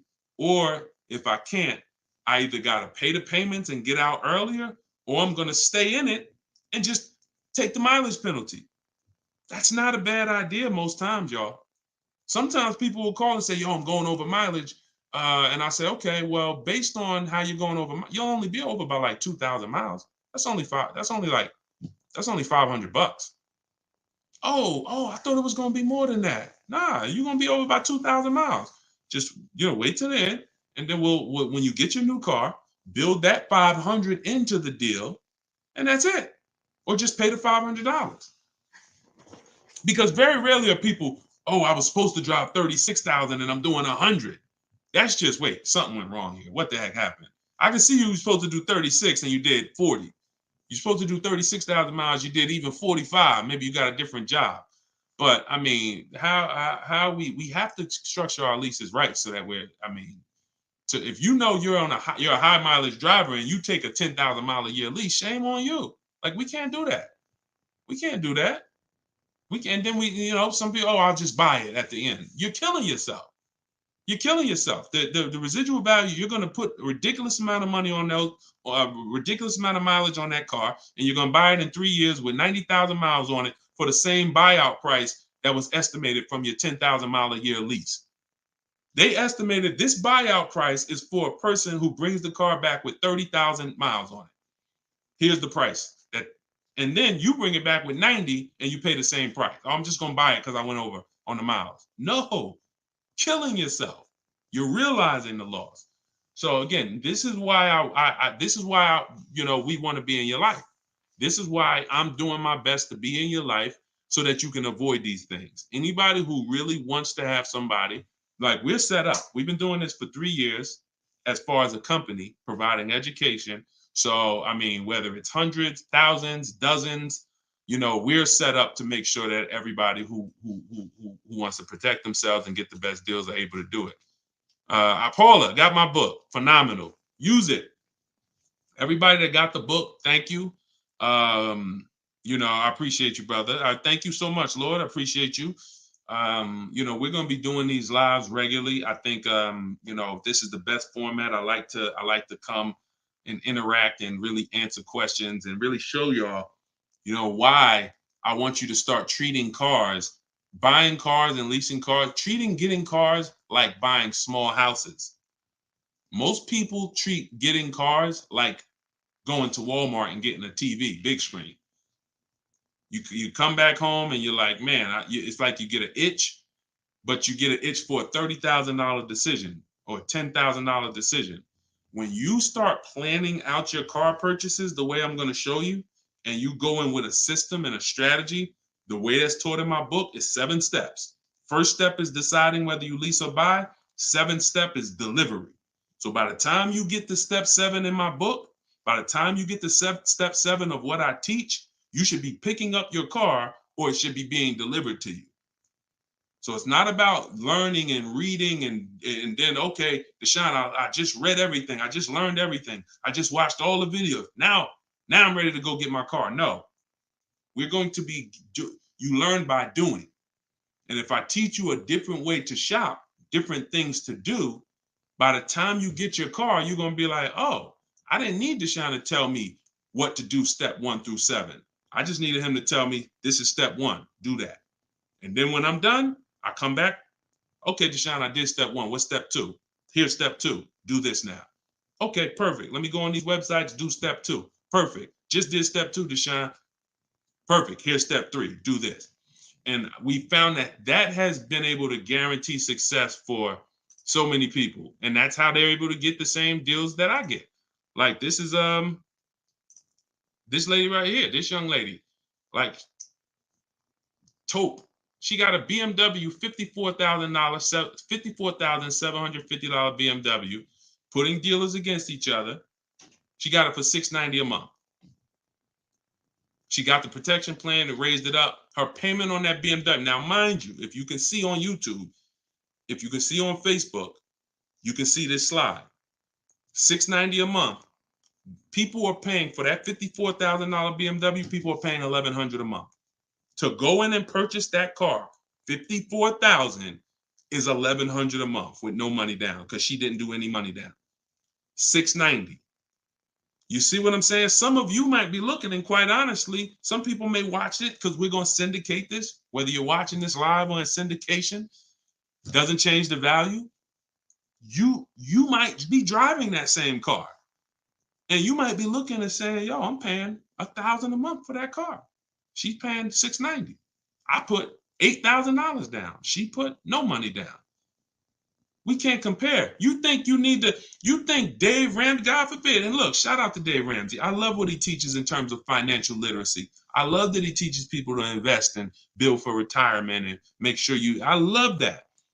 But there's an area that he doesn't know what he's talking about, and that's when it comes to cars. See, look, credit is a big part of it has a lot to do with me helping you. Y'all don't hear me teaching credit. It's important. It's a complimentary topic for us to talk about. I talk cars, how to make sure you pay the lease for them. Yeah, maybe naturally. Let me get some credit tips too. Rodney, you could just go right to my TikTok bio, grab your book. It's 75% off. Click the link in my TikTok bio. You think she can ever listen to someone that tells her you shouldn't be leasing? She knows when to lease and when to purchase. She's not in love with that vehicle. She's not keeping that vehicle 8, 9, 10 years. So how can I drive this vehicle for the lowest amount of money in my household? I'm gonna shop all my offers. The dealer that wins the bid, I'm gonna see what it is. Oh, look at that. It's $690 a month. I'll take it. This is how we are going to keep thousands of dollars in our household. As things continue to go up, I need you guys to be spending, I need you not only to be making sure your cars are below your max budget so that every single month you're not growing tired and weary of your car payment. That means it just needs to be below your max budget. And then the second thing we need is to make sure that you are driving the best possible product for that money. You could be below budget and look at what you're driving for the money, and you're like, yeah, I'm below budget, but could I have gotten a better car for this money? Could I have gotten more car for this money? And I'm here to tell you that when you understand leasing, you're going to see there's no comparison. $690 a month for a daggone $1,100 a month vehicle to purchase. So short term, less than 8 years, we always lease. We never purchase.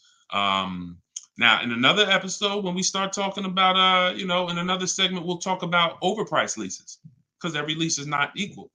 Y'all gonna learn. We can't, every lease deal, even when you learn to shop, you must learn to shop. You must, because some 80% of dealers are overpriced on their leases. 80% of dealers who gave Tope a quote, let me come back from this screen. 80% of dealers who gave a quote to this young lady, Tope, on her BMW, were a lot higher. Some of you even saw it on the video. It said it when she wrote it. It said, man, all these other offers were a lot higher. That's how it's supposed to be. So you can't go back and forth with one dealer. You must reveal the best dealer, the best offer through multiple offers. So that's what you do. And you do that whether you're leasing or purchasing. And when you start doing that, you'll understand. That's in the book. That's what I teach. Bids. One-to-one negotiation is dead. I want y'all to eliminate one-to-one from we never do it. Because you cannot do that with any other item and win. You can't do it with jewelry. You can't do it with groceries. You can't do it with televisions. You can't do it with houses. One-to-one negotiations, you lose every time.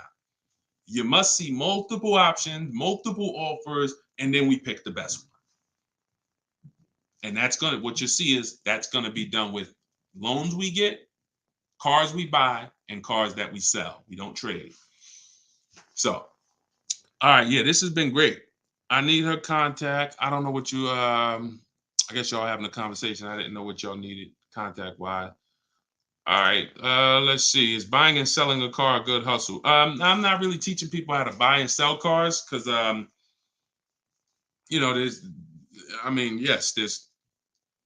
if you want to go into the car business, that's not what I teach. Do I have to log out to purchase the book? You shouldn't have to. Let me try to reset. Let me know if it's still showing a $97 price or if everybody was able to get the 75% off price. Let us know. All right, I just reset it, so it should give you an opportunity to go back in there now and get it at the 97% off. All right. Buy dealer loaner cars. It depends. Those can be great opportunities. But again, we still need something to compare it to, Tina. Tina on Facebook said, buy dealer loaner cars. Now, we will buy or lease a loaner car if it's a great offer. So when we reach out to dealers, you'll see in the book, I teach you to go to the website because I give you my scripts. I tell you what to say. Some of you could do it by phone if you want to call a dealership and try to get multiple offers, but I would only speak to a sales manager. And even then, you got to just make sure that you but only speak to a sales manager. But the point is, if they have a loaner car, it needs to be so much better than what I could get a brand new one for. So if, for instance, if the dealer that wins the bid is offering me $3,000 off on a brand new one, but a dealer with a loaner car is only offering me $3,000 off or $3,500 off, and it has 3,000 miles on it, I'm going to go with the brand new. But if I don't have anything to compare it to, then I might think 3,000 off is a good offer for the loaner car. See what I'm saying? See, price assurance is when you guarantee. I want y'all, listen, if you want price assurance, type PA in the comments. You want this every time you make a deal. Price assurance means I guarantee that I paid the lowest price that I could have paid. That's called price assurance. I want you to understand, some of you have been, though, is that possible with cars? That's what I want you to move from now on. I never want you to make another car deal without price assurance. How do you get price assurance? Multiple offers. It's the same way you get price assurance when you're buying groceries, when you're buying, spaghetti sauce. I saw enough offers to know there was nothing out there less. Not, I went in, I looked at one brand and said, I gotta have it. I like those. And it was $1 off. And I thought see, price assurance is the best thing with a car, because you literally can look at all these offers and say, this is the best one. It's amazing when you realize you're the prize. Some of you be like, man, I haven't been treated like I'm the prize. I know, we're gonna change that. When you use the systems that I want you to use, you'll realize, dang, I've been the prize the whole time. You mean all of these banks and credit unions would work this hard to try to give me, it's all these options I got? It seemed like before I really didn't know all my options. That's right. But when you now change the way you shop and you now move into a bidding mindset, everyone I'm going to do business with must win the bid. The bank, the credit union must win the bid. And then I'm going to give the dealers a chance to see if they can beat it. Now they bank's going to get a chance to bid. Very soon we'll talk about how to do that without affecting your credit. I want to show y'all this bank bidding war process. We have a specific way we shop for loans, credit unions, banks. We let dealers access our credit, and the way it shows as one inquiry when it comes to affecting our score. You must learn that, because when you see how much money is in the loans, you're gonna be mad. You're gonna be like, dang, I never shopped around the way I should have for my loan. I never shopped around. That's fine. No, there was no one to tell you. Now there is someone to tell you that if you have a $30,000 loan and the interest rate is 5.9, if you could have got 4.9, that'd have saved you $1,000. You get what I'm saying? If you have a $50,000 loan, 1 point on the interest rate, save you $2,000. So we must imagine if you could get 2 points lower, say $4,000. So we are excited to try to get money off the car. We're going to be just as excited to make sure we're not giving that money in our loan. The banks are not loving us because we don't want the banks to like us. We want the banks to say, man, we barely making any money on this loan, but we'll take it. You don't want the bank to say, oh, every time they need a loan, they just come right to us. They love us. Give them 5.9. They don't ask no question. Give them 6.29. Give them 7.2. Whatever. They're not gonna shop. No, we don't want that. So, all right, y'all. So I will be back for another segment. These are the things we're gonna continue to do. We'll be live on all 4 platforms. We look to partner with more platforms in the future. So if there's a platform that y'all think we should be on streaming, let us know. Right now, we are, Facebook, Instagram, TikTok, and YouTube. So it's been great. We had probably, consistently 400 or 500 people on here. And so if you want to get your book at 75% off, as long as the timer hasn't come down, you should click the TikTok bio. Name of the book is Car Shopping for People That Hate Car Shopping. If you Google it, you'll see it's already rated 4.94 on Goodreads. We have 31 reviews. So we're on our way to being a 5-star bestseller. And it's really the people using it. So I want you all to use it. Get it for 75% off. Normal price is $97. Download it immediately. Start to use it. If you're on YouTube or Facebook, you can scan the QR code and get your copy, or go to Deshone's book. Mm-hmm. Yes, Mandy. Facebook is the same handle, Deshone the Auto Advisor, on every channel, whether it's YouTube, Facebook, Instagram. It's always Deshone the Auto Advisor. So we'll be back to answer more questions. We'll be talking more about leasing, but we'll be talking more about deal structure, shopping, how to check and make sure cars are reliable. There's a lot of cars going out here with bad reliability ratings, bad longevity ratings. So they are not the cars that we need to be buying for keepers. We got things we got to look out for, y'all. Like, this is the tip of the iceberg. We're buying a car to keep. You know how many people have bought a car, it wasn't quality, we didn't check longevity. I thought I was going to keep it 8 years, 10 years, but car started giving me issues, transmission issues at 80,000 miles. I didn't know that. We got to make sure we're checking these things. We got to make sure we look into every, so we'll break this down step by step. I'll be going over my system, my 7-step system, and just going deep with pieces of it and answering you guys' questions. Borrow against your money in the bank. Yeah, that's fine. Whatever gets you the biggest net return, Tina. She said, I don't get loans. Borrow against your money in the bank. As long as, just whatever gets you the best net return. I'm just here to tell you that interest isn't the only loss on money. Opportunity cost is a loss when it comes to financial. If you were taking a class on finance, opportunity cost is real. If I could have put my money in something and made 10% on it, but my money was in a car and I didn't have that money, and that money is losing me 10% in the car. So let's just say I put the 20 grand in the car, and then every year that 20 grand is worth 2,000 less, then I'm losing. It's a negative 10% return every year on that 20 grand. When I could have had that 20 grand somewhere getting me 10%, use the bank's money at 4%, and now I'm still at a net positive when it comes to, am I richer at the end of the year?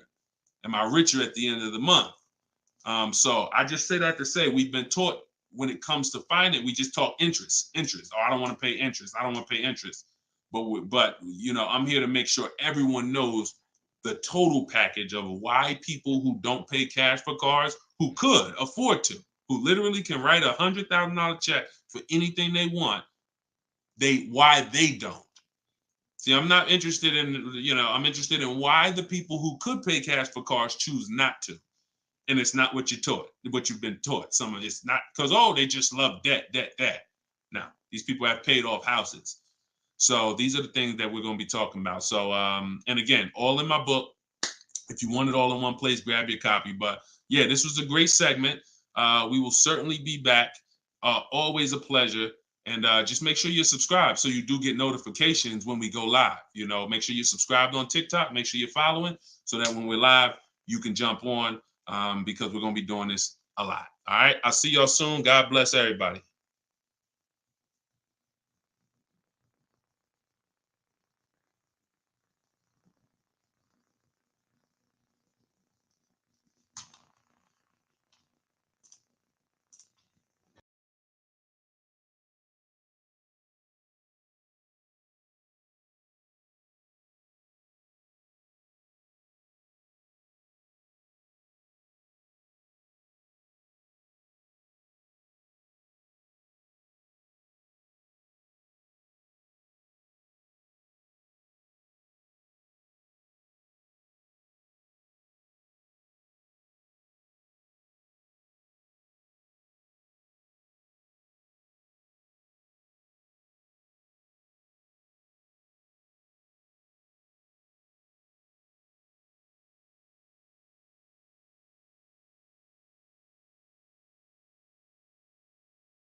I'm on TikTok. All right. This is our first time going for everybody. So I think we're hold on, let me hit Instagram. See, but then when I come here, I hit go live. Okay, here we go. We're good. We're good. I think we're good on all 4 platforms for the first time. Listen, if you are car shopping now or in the next 12 months, I want you to type me in the comments. No matter where you are, I want you to type me in the comments. We are live on Instagram, YouTube, Facebook, as well as TikTok. Good to see you, Colette.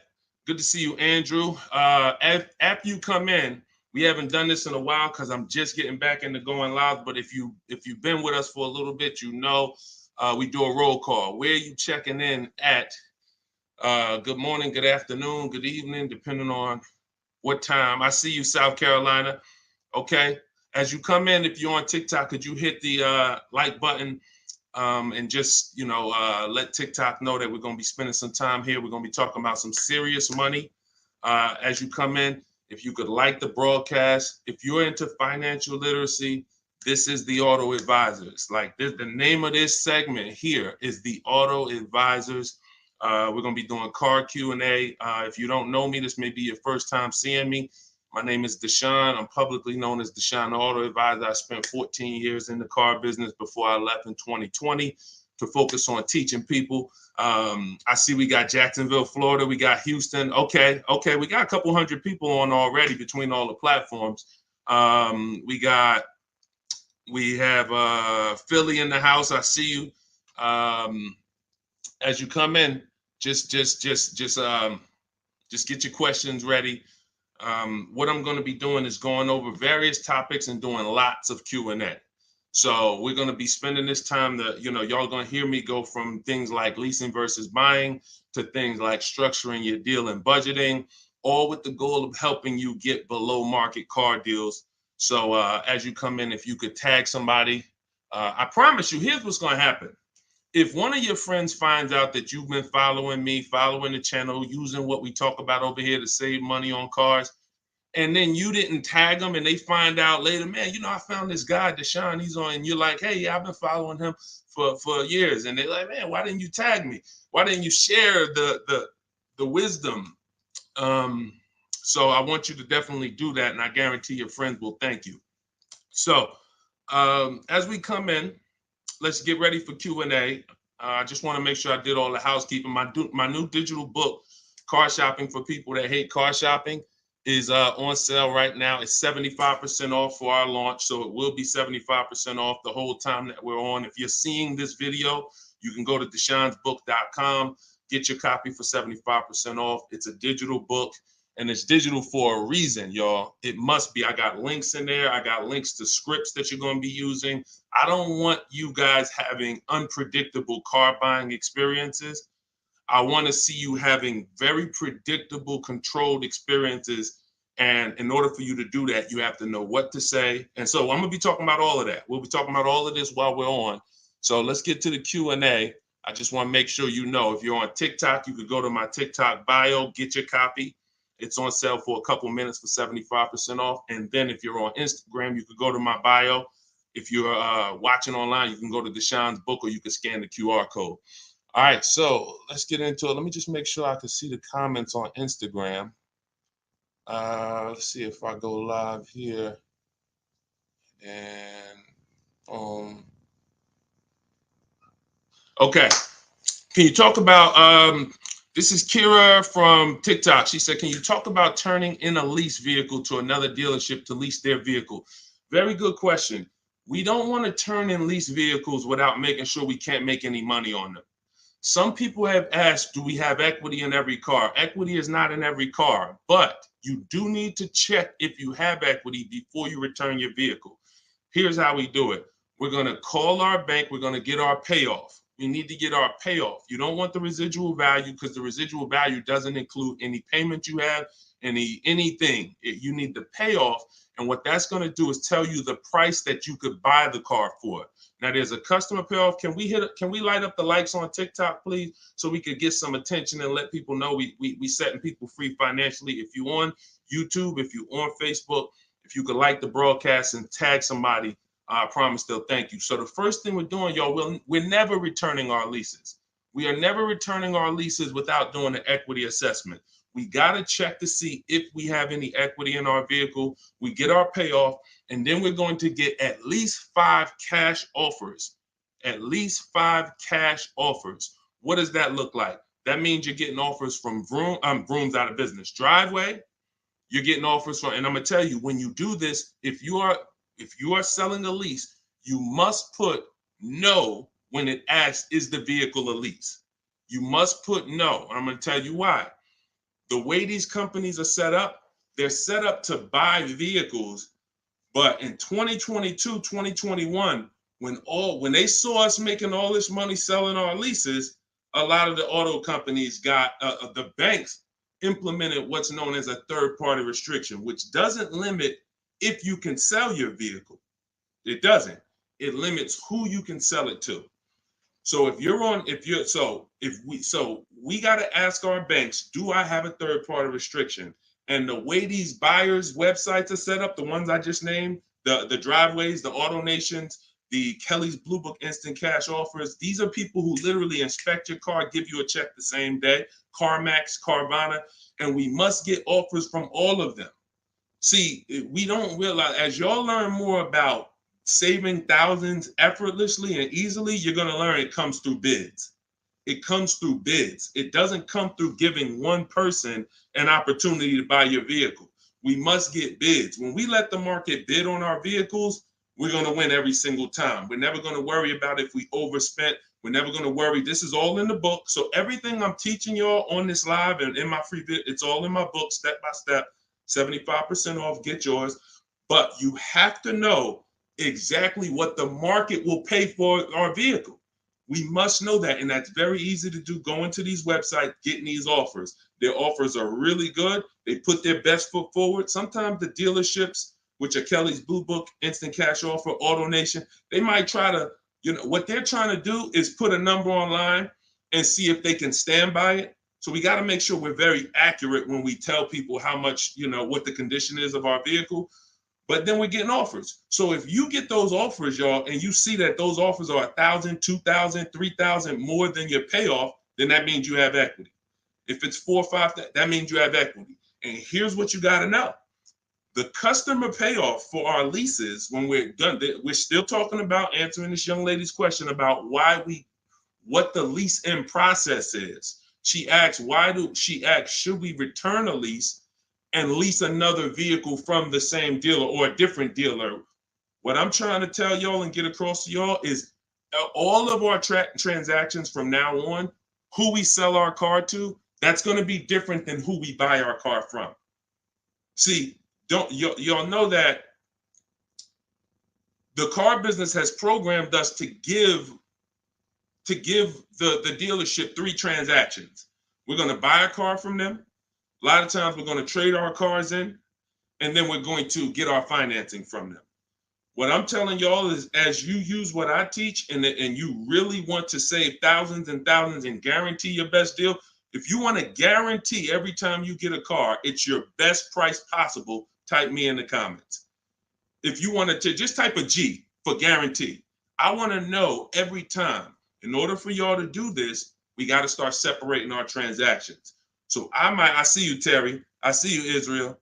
I see you. Okay, so we all type in G's. This is what we must do to guarantee that we got the best price car. I see you, Father of Legends. I see you, Johnny Martinez. All right, we live on every platform. So when we are shopping, when assessing our equity is the first thing we do after we decide if we're leasing or purchasing. I'm telling y'all that in the steps of car buying, we got to know what order we do things. It's just like baking a cake. If we put the eggs in first and then we put the milk, and it said, no, don't put the milk in until, I don't know, you've let the thing sit for 10 minutes. You just put the milk in, it's not going to be right? So order is important. Shout out to the sharers. I appreciate it. And listen, I appreciate everybody who shares. I appreciate everybody who helps us spread this message. And in time, we're going to do something great for the sharers, because we can't do this without y'all telling people about it. So this is the equity assessment. We don't worry about what car we're going to buy yet. We don't worry about who we're going to get our loan from yet. Here's why. Until we know what our equity position is, we don't know what we're doing. Example, if you run your equity, you find out you got $3,000. Well, that money is as good as cash in your pocket, or you can put it into your next transaction, or you can put half in your pocket, half into the next transaction. Y'all see why knowing your equity position is super important? Here's another reason. Let's say we have negative equity. Negative equity means we owe more than the car is worth. In my book, I talk about, and you'll hear me talk about it in my free videos, there's only 3 things you can do with negative equity. You can pay it off. I call it paying the difference. You take the highest offer. If it's like 2,000 or 3,000 different, you just pay it off and you're now done with it. No baggage. You can transfer it within limits though. So when you go to transfer negative equity over, this is where we get to the point where negative equity can either stop our deals or it can literally kill our deal. The bank is only going to approve a certain amount above the value of the car we buy. So let's say we're buying a $20,000 car. The bank's not going to approve 30,000, 40, 50,000. They're going to look at the price and say, wait, car's worth 20. We might lend 26, depending on the customer's credit, but we're not lending 30. We're not lending 35 on a $20,000 car, which means if you have 8 grand, 10 grand of negative equity, you can't transfer all of that over because you're going above the loan to value ratios. This is why negative equity, knowing the cause, is important. And there's 2 causes. You don't understand leasing and you're switching cars with loans on them. If there's an emergency, we understand that. I see y'all. Shout it out. We live. Literally, I see between all the platforms, we got about 400 or 500 people on here right now. So shout it out. Can we get the TikTok likes up? Can y'all keep tapping the screen on TikTok? Let's make some noise over on TikTok. But we're doing great. So this is why we can't move on. But I'm telling y'all, 99 times out of 100, I've been in the car business since 2006. I left in 2020. I left in 2020 and it hasn't changed. The cause of negative equity, 99 times out of 100, is you don't understand leasing. You buy cars, you're not keeping them long enough to pay them off and win with the depreciation. It's not just paying off the car. Some people say, oh, Deshone, I pay off my cars in 2-3 years. But your car's depreciated value is what you need to try to avoid. You need to try to avoid taking depreciation hits. And what y'all going to learn more from me is the 8-year rule. I've already done the math. I'm going to show it to you in time, if you just stick with us. But if you believe me right from the start, you're going to win. If you're not keeping cars 8 years, you're losing thousands of dollars not leasing cars. Does not matter how much you drive. Does not matter. Here's why. Listen. Who was taught? Oh, we lighten up the likes on TikTok. All right, I appreciate you, TikTok. Appreciate all of this. Let me ask you a question. Everybody on here. Who was taught never to lease cars? Be honest. I want you to type never in the comments. If you were taught never lease cars, if you've heard that from someone, I want you to type that in the comments. Here's why this is so important. This is all in my book. My book is called Car Shopping for People That Hate Car Shopping. It's a digital book. And for the grand opening, it's not a store. For the launch of the book, the official launch, we're doing 75% off for everybody. So you could go to my TikTok bio, you could go to my Instagram bio, you could go to deshonsbook.com, or you can scan the QR code and you can get your book for 75% off for a couple minutes. So we have a lot of people who were taught never lease a car. Never lease a car. Let me tell y'all how much. I'm going to give you a little sense on how much that's cost you. And then, we'll go deeper. Everybody, let's say you're a person who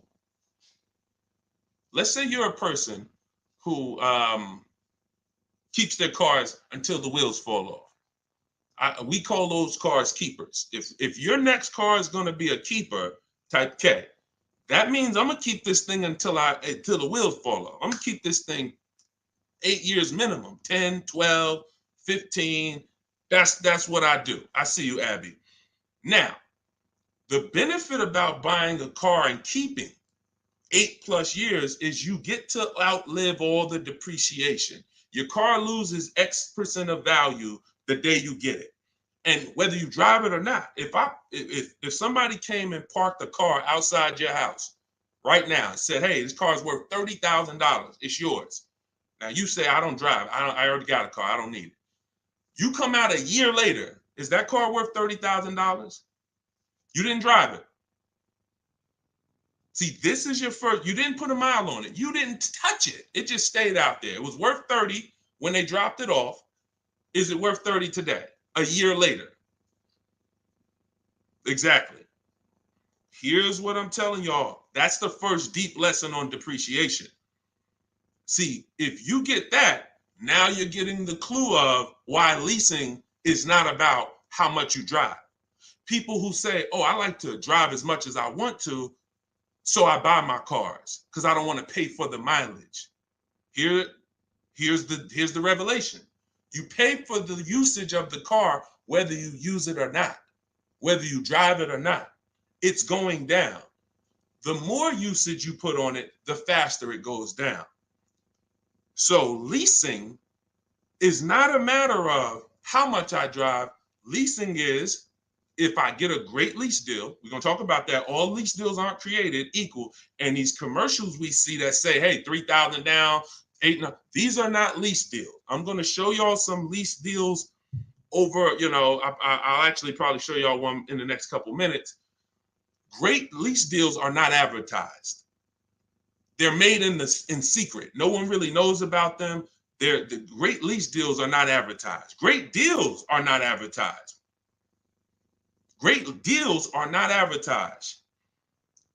So you can't judge the lease pricing by what y'all see in these commercials, or it's not going to make sense to you.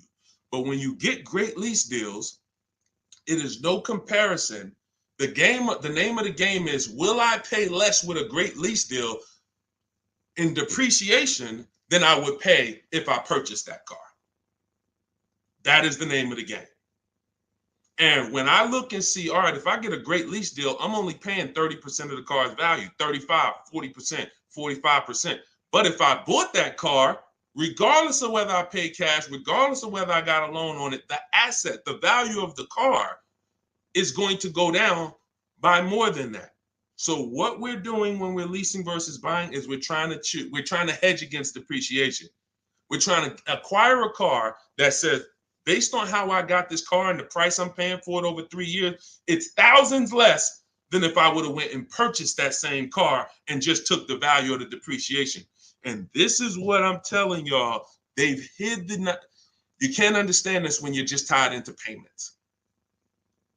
And a lot of you know, payments have nothing to do. Some of you who are a little bit more financially savvy, payments have nothing to do with the deal on the car.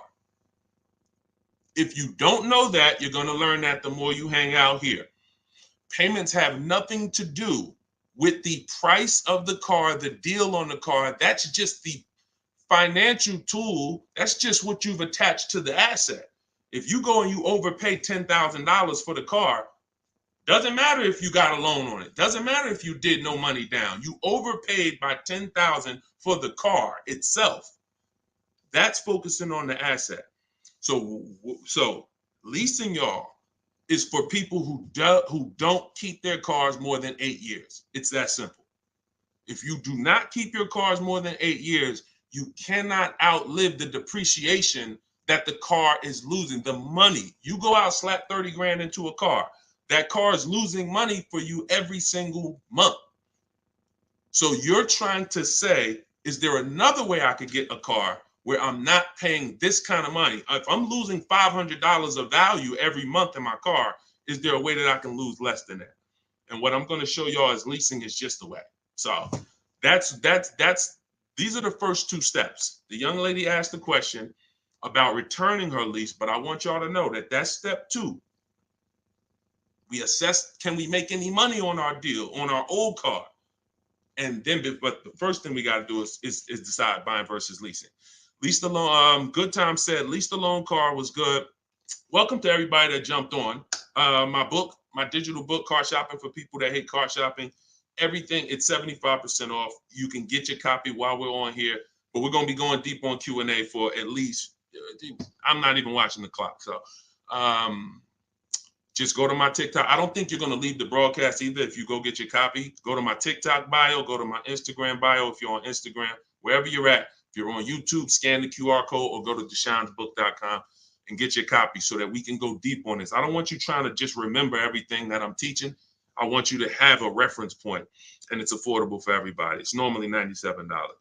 Okay, let's go. Things are way too complicated to fix now. I guess you're talking about when it comes to cars, electronics. Another reason people don't feel as confident keeping their cars like they used to is because the cars are getting a little bit more complex. It used to be very simple for you to find a good car, keep it 10, 12, 15 years. There's still cars out there that you can confidently do that if you make sure that you're checking the reliability of the car, checking the longevity of the car. We do this on Google. We have to make sure the cars we're buying are good cars. Then we can certainly avoid, you know, a lot of these cars. But yes, that is a lot of people don't feel as confident keeping cars long term as they used to. How about a lease to buy at the end compared to straight out buying? Cousin Al, that's a good question. He said, how about buying a lease to purchase? Who's heard of that? Who's heard that term before? A lease to buy on a car. You may have heard it with a house. If you've heard that, if you've heard that, let me tell you why that's a bad idea. We're mixing two strategies.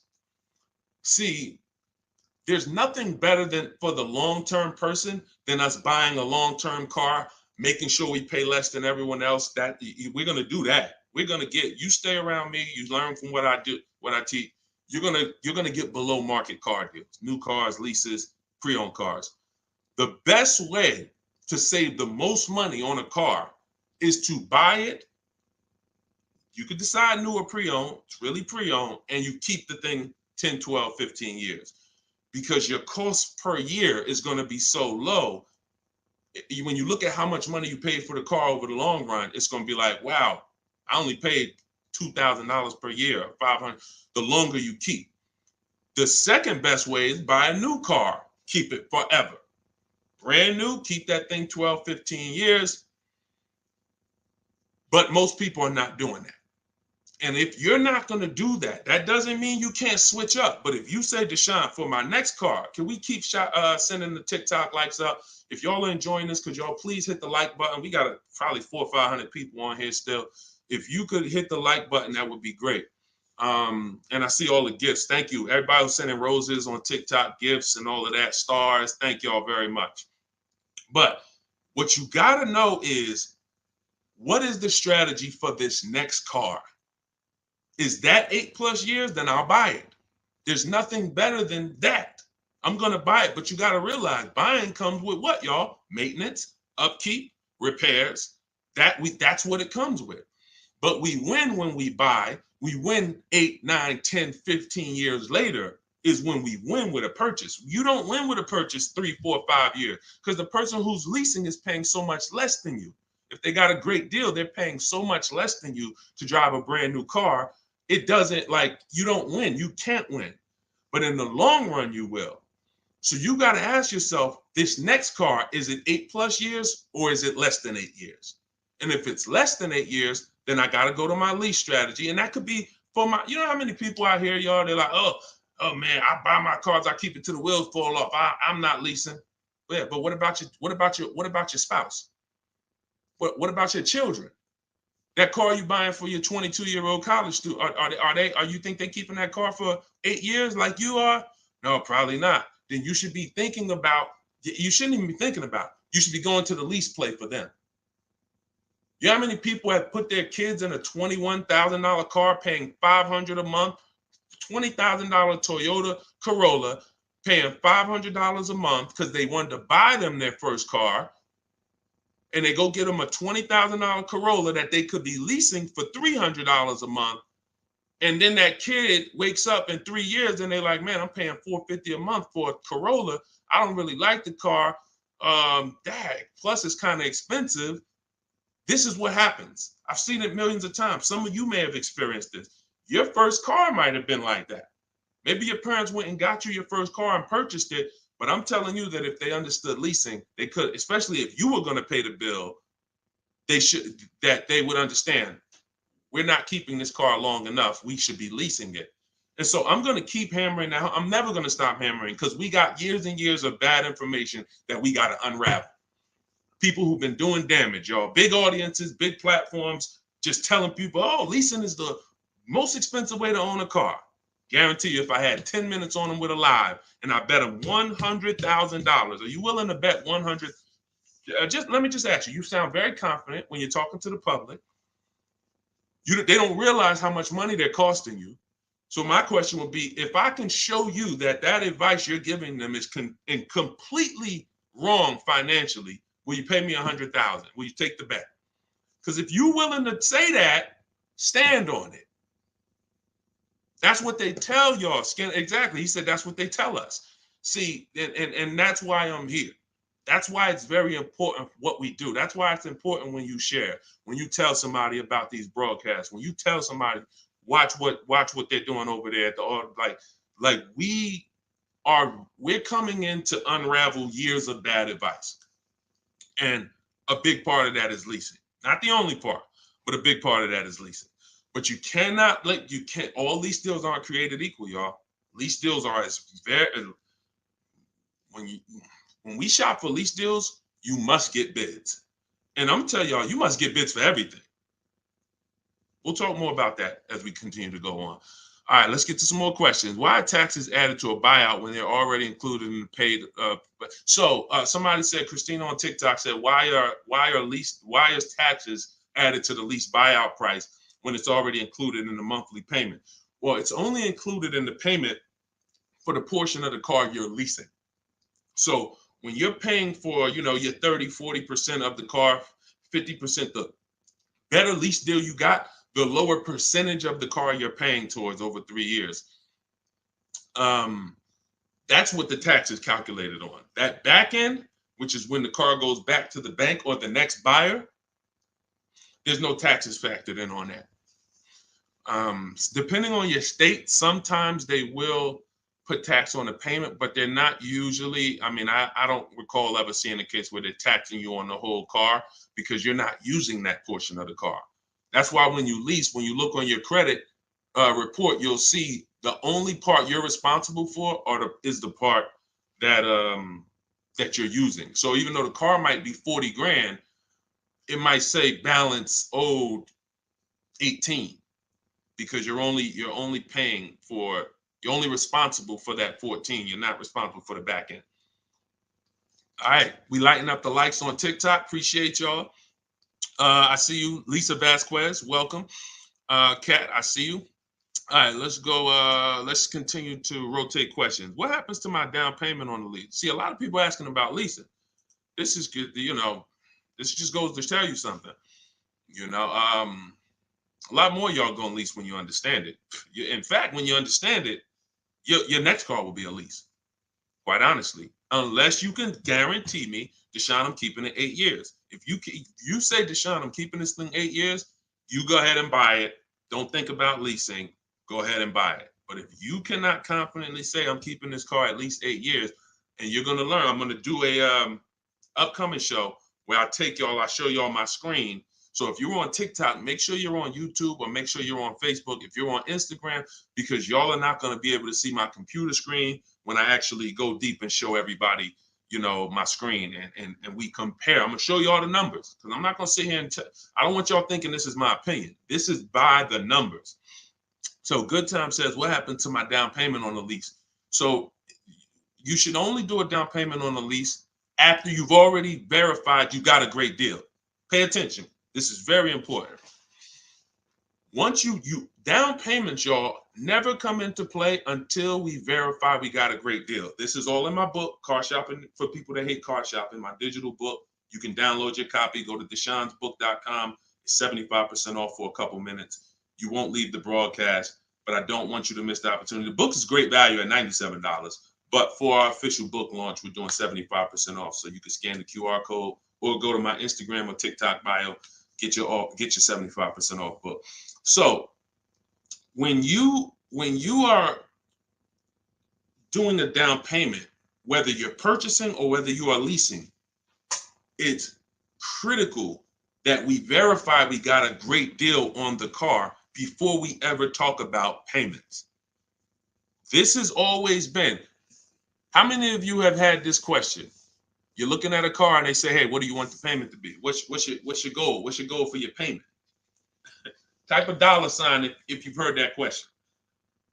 What's your goal for the payment? Thank you, Say What. I appreciate all the compliment. I appreciate it. If you've heard that question, type a $. What do you want your payment to be? What's your payment goal, right? Here's why that's not important. And here's why you never feed into that. If you feed into that, you run the risk of focusing on the payment structure and not the price of the car. You also run the risk of focusing on the payment structure and not shopping for your own interest rate and letting banks bid on your loan. When we do an episode, we'll do a show that is about structuring our deals, and you'll see that when we start getting our financing, y'all, we never want to let anyone run our credit until after we found our car. Because what people are trying to do, y'all, is they're trying to run your credit and they're trying to give you a time limit. Now you have a hard inquiry, but you also have a time limit to go find a car. That's not good. They might give you 30 days or 45 days, 90 days before the approval expires. It's usually 30, 45. That's a problem because now we're out there rushing. But when it comes to down payments, we are only structuring our deals after we found our car. So I teach you how to get bids on your lease. Get bids on your lease, get bids when you're buying a new car. Once you find the dealer that gives you the lowest bid, now you come in and you see how you want to structure the deal. You must get bids first. And the way we shop for leases, I'll tell you about how we shop for purchases too, but the way we shop for leases, we must get all these offers because there's so much money that could be hidden in a lease. It's ridiculous. People would love for y'all to come in and lease and come in and say, oh man, Deshone said, I'm gonna start leasing. Now you go in and they structure you a lease deal. It looks better than a purchase, but it's still not a good deal. So that's why we gotta know when we are shopping for leases, we are always shopping offers with, here's how you shop them. This is in the book, but if y'all want to try to remember this, be my guest. You are getting your lease deals, your offers with first month's payment total out of pocket. First month's payment. Now look, when you shop for a brand new car, you are always getting your offers with tax, title, license, all fees included. When you shop for a brand new car, you're getting your offers from multiple dealerships. I do this online. You can call them. I would suggest you do it my way. But if you want to call them, you can talk to a sales manager and you say, hey, I got this car. I'm looking to see if you got something similar, but I need an offer with all taxes, fees, everything included. And now you're comparing that. But I would only talk to a sales manager if you're going to go that route. Again, in my book, I teach you the scripts. I got the emails that we use to do this because you want to use my words. But if you're not going to use what's in the book, you should be calling and asking for a sales manager and just give them an opportunity to beat the quote. That's a manual way to do it, but it's still better than you going back and forth with one dealer. We cannot go back and forth with one dealer anymore because when you start getting bids, mark my word, it's going to blow your mind when you see how overpriced some dealers are. When you see how overpriced some dealers are, it's going to blow your mind. So in order for you to shop your lease quotes, you're shopping your lease quotes with no money down, so good time. When you talk about what happens to your down payment on a lease, well, you're not putting your down payment down until you got a great lease deal. So you get your lease deal, first payment, and then you divide that into the monthly payment. Into the MSRP. Very important. Let me give you all an example. Pull up my calculator. So let's say I got an offer of $500 a month on a $40,000 car. That's what's called a 1.25% lease. You take the monthly payment and you divide it into the MSRP. That gives you a percentage. The lower percentage, the better the deal. And this originated from some of who's heard me mention the 1.5% rule for bad lease deals. Type me if you've heard that. No, you don't have to tell them you're pre-qualified before you go. It's not even a question. We're just shopping for the price of a car. So you've heard, okay. Okay. So, see, and I looked at another question while I was in the middle of answering one. So, wait, we were talking about lease quotes. We were talking about, okay. Okay, that's right. The 1.5% rule. So when y'all hear me mention the 1.5% rule, I'm telling y'all, again, it goes back to the fact the lease, the name of the game with a lease is how much can I pay for a car over 3 years that I'm giving back? The lower, the better. So since the beginning of time, people who got great lease deals knew about the 1% rule.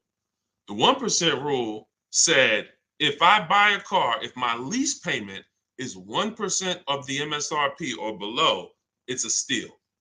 So if I'm looking at a $40,000 car and my lease payment on it, 12,000 miles per year, is $400 a month, no money out. No money. I know that y'all may have been taught, yo, you got to put money down when you lease. That is a lie. I'm going to be peeling back a lot of lies, a lot of misconceptions, a lot of bad belief systems that we've picked up, and we're going to tear those down. So money down with a lease is absolutely not a requirement. So when we're getting our lease deals, example, 2018, I leased a 2018 Jeep Grand Cherokee Laredo. It was $35,000. I gave them $330 a month, and I drove off. That was my payment. 39-month lease. We'll talk about in the future. We don't do 4-year leases. We'll talk about that in the future. But that's the 1% rule. 1%. Now look at that. Think about value, y'all. You drive off the lot in a brand new $35,000 car, and you're paying $330 a month. That's under 1%. So these are steals. I call these steals. You ever see a lease deal like that? It's not a deal. It's a steal. Now, in order to get that type of deal, you need a great lease program. So we can't.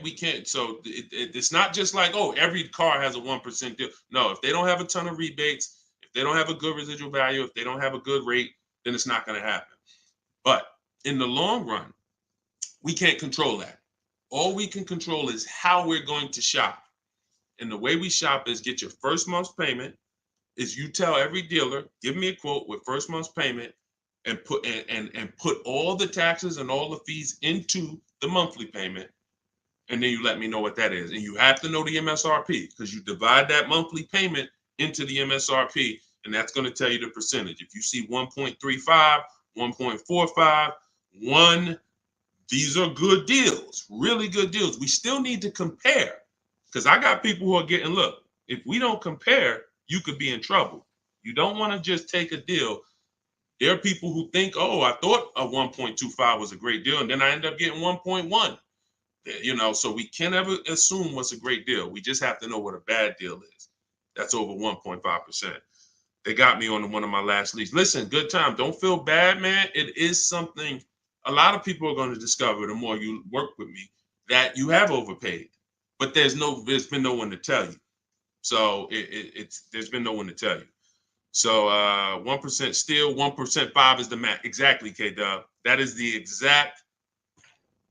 exact formula and ratios we use for measuring great lease deals. 1% or lower is a steal. Between 1% and 1.5 is a deal.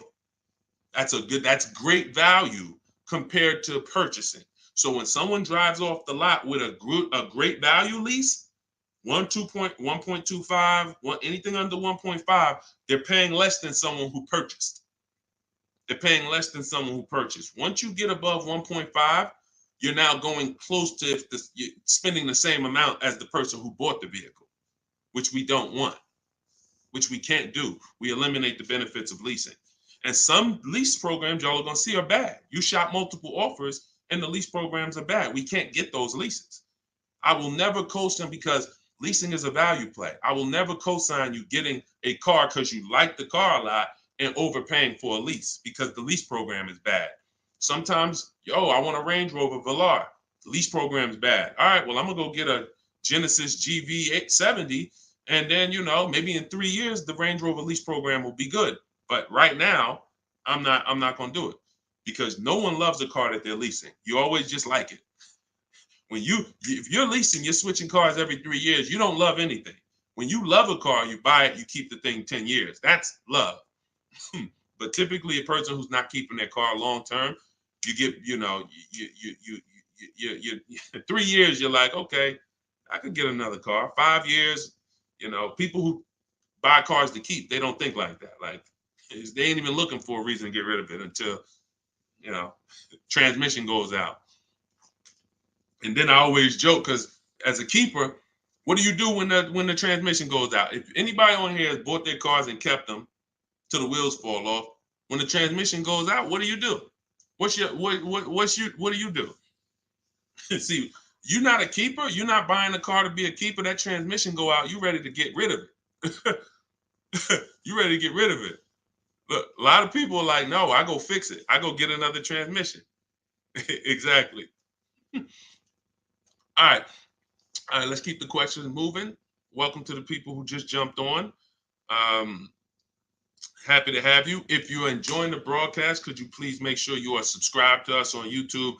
That's where we're going to be able to share really when we get into, which is coming very soon, I'm going to be sharing visuals for y'all to see. Just sharing a variety of things, websites that we use, things you want to stay away from, website, like all in my book. But in time, you're going to want to see it on YouTube because you might not be able to see it on Instagram or TikTok. What's the MSRP equivalent for used cars? F Broncos asked. Here's what who's purchased a used car? Type a U. If you purchased a used car before, type a U. Type a U if you've purchased a used car before. Okay, I see Al Boogie, I see FL Bronco, I see Amore, I see Justine. Okay, every platform. Ebony Eyes. Okay, Larica. All right, I'm gonna give y'all the biggest. This is gonna be major, y'all. And you're gonna see like, wow, how the heck could we even know we're getting a good used car deal without knowing this? Tell y'all how important it is to have the original MSRP of the car you're purchasing. So I have a 2020 Infiniti QX 60 truck. I bought it a year ago. It was 3 years old. Now I saved 42% off the price when it was brand new. Here's why it's important. We don't know when we're shopping on these used car websites. I call them marketplaces. Y'all are going to see in my book, if you do get my book, or even in my videos, you'll hear me talk about the multiple marketplace strategy where we're on these used car marketplaces. We got to be on all of them. But here's what they try to sell you on, because it's based on who's paying them. They're trying to sell you on market value. The true way to buy a pre-owned car, after you check to make sure it's a good one, but I'm talking about how do we know we got a great price on it? We must know how much it was brand new. We must know how much the car was brand new. Give you an example. I was looking at this Infiniti truck. I had narrowed it down to my top 3 or 4. I think I narrowed it down to my top 4. Now they're all white. They all look similar. They're all in similar price points. How do we choose? This is where we usually are stuck. And this is where we usually make a bad decision. I'm going to tell you why. I get the MSRP of these cars. By the way, my special strategy for getting the MSRP, one of them is to go to the dealer's website. Most dealers have a contract with Carfax, and that car will be on their website. That's my first line of defense. Again, everything I'm talking about, y'all, I don't hold back. It's in my book, or it's going to be in my free videos. But some people want everything in one spot. One spot, step by step. That's what the book is. 75% off in my bios, or go to Deshone's book or scan the QR code. So I look and I pull the MSRP, the window sticker for all of these vehicles, and what do I see? The 4 vehicles, the original price of them, one is 46, one's 48, one's 52, one's 54. Why is this so important, y'all? They've taught y'all to buy used cars based on what? Nothing. This is what we're asking for the car. Okay, I think I see some less than that. If all of these cars were 31,000, but one was 54, that's the best deal. In fact, none of those other deals are even close. That car right there has more packages in it, more equipment in it, special features in it. Those other cars don't. So the percentage of the discount that I'm getting off the car is higher here. Does not matter what the dealer's asking for the car. See, we've been taught you go and you focus on trying to get the dealer's price down. That is true in some cases. But what's more important is I need to know, based on what the dealer's asking for the car, how much off MSRP, original MSRP, am I actually saving? Is it 30%? Is it 40%? Because I might look at this car here and yeah, they might be asking $1,000 less for it, but the original equipment in that car is $5,000 less equipment.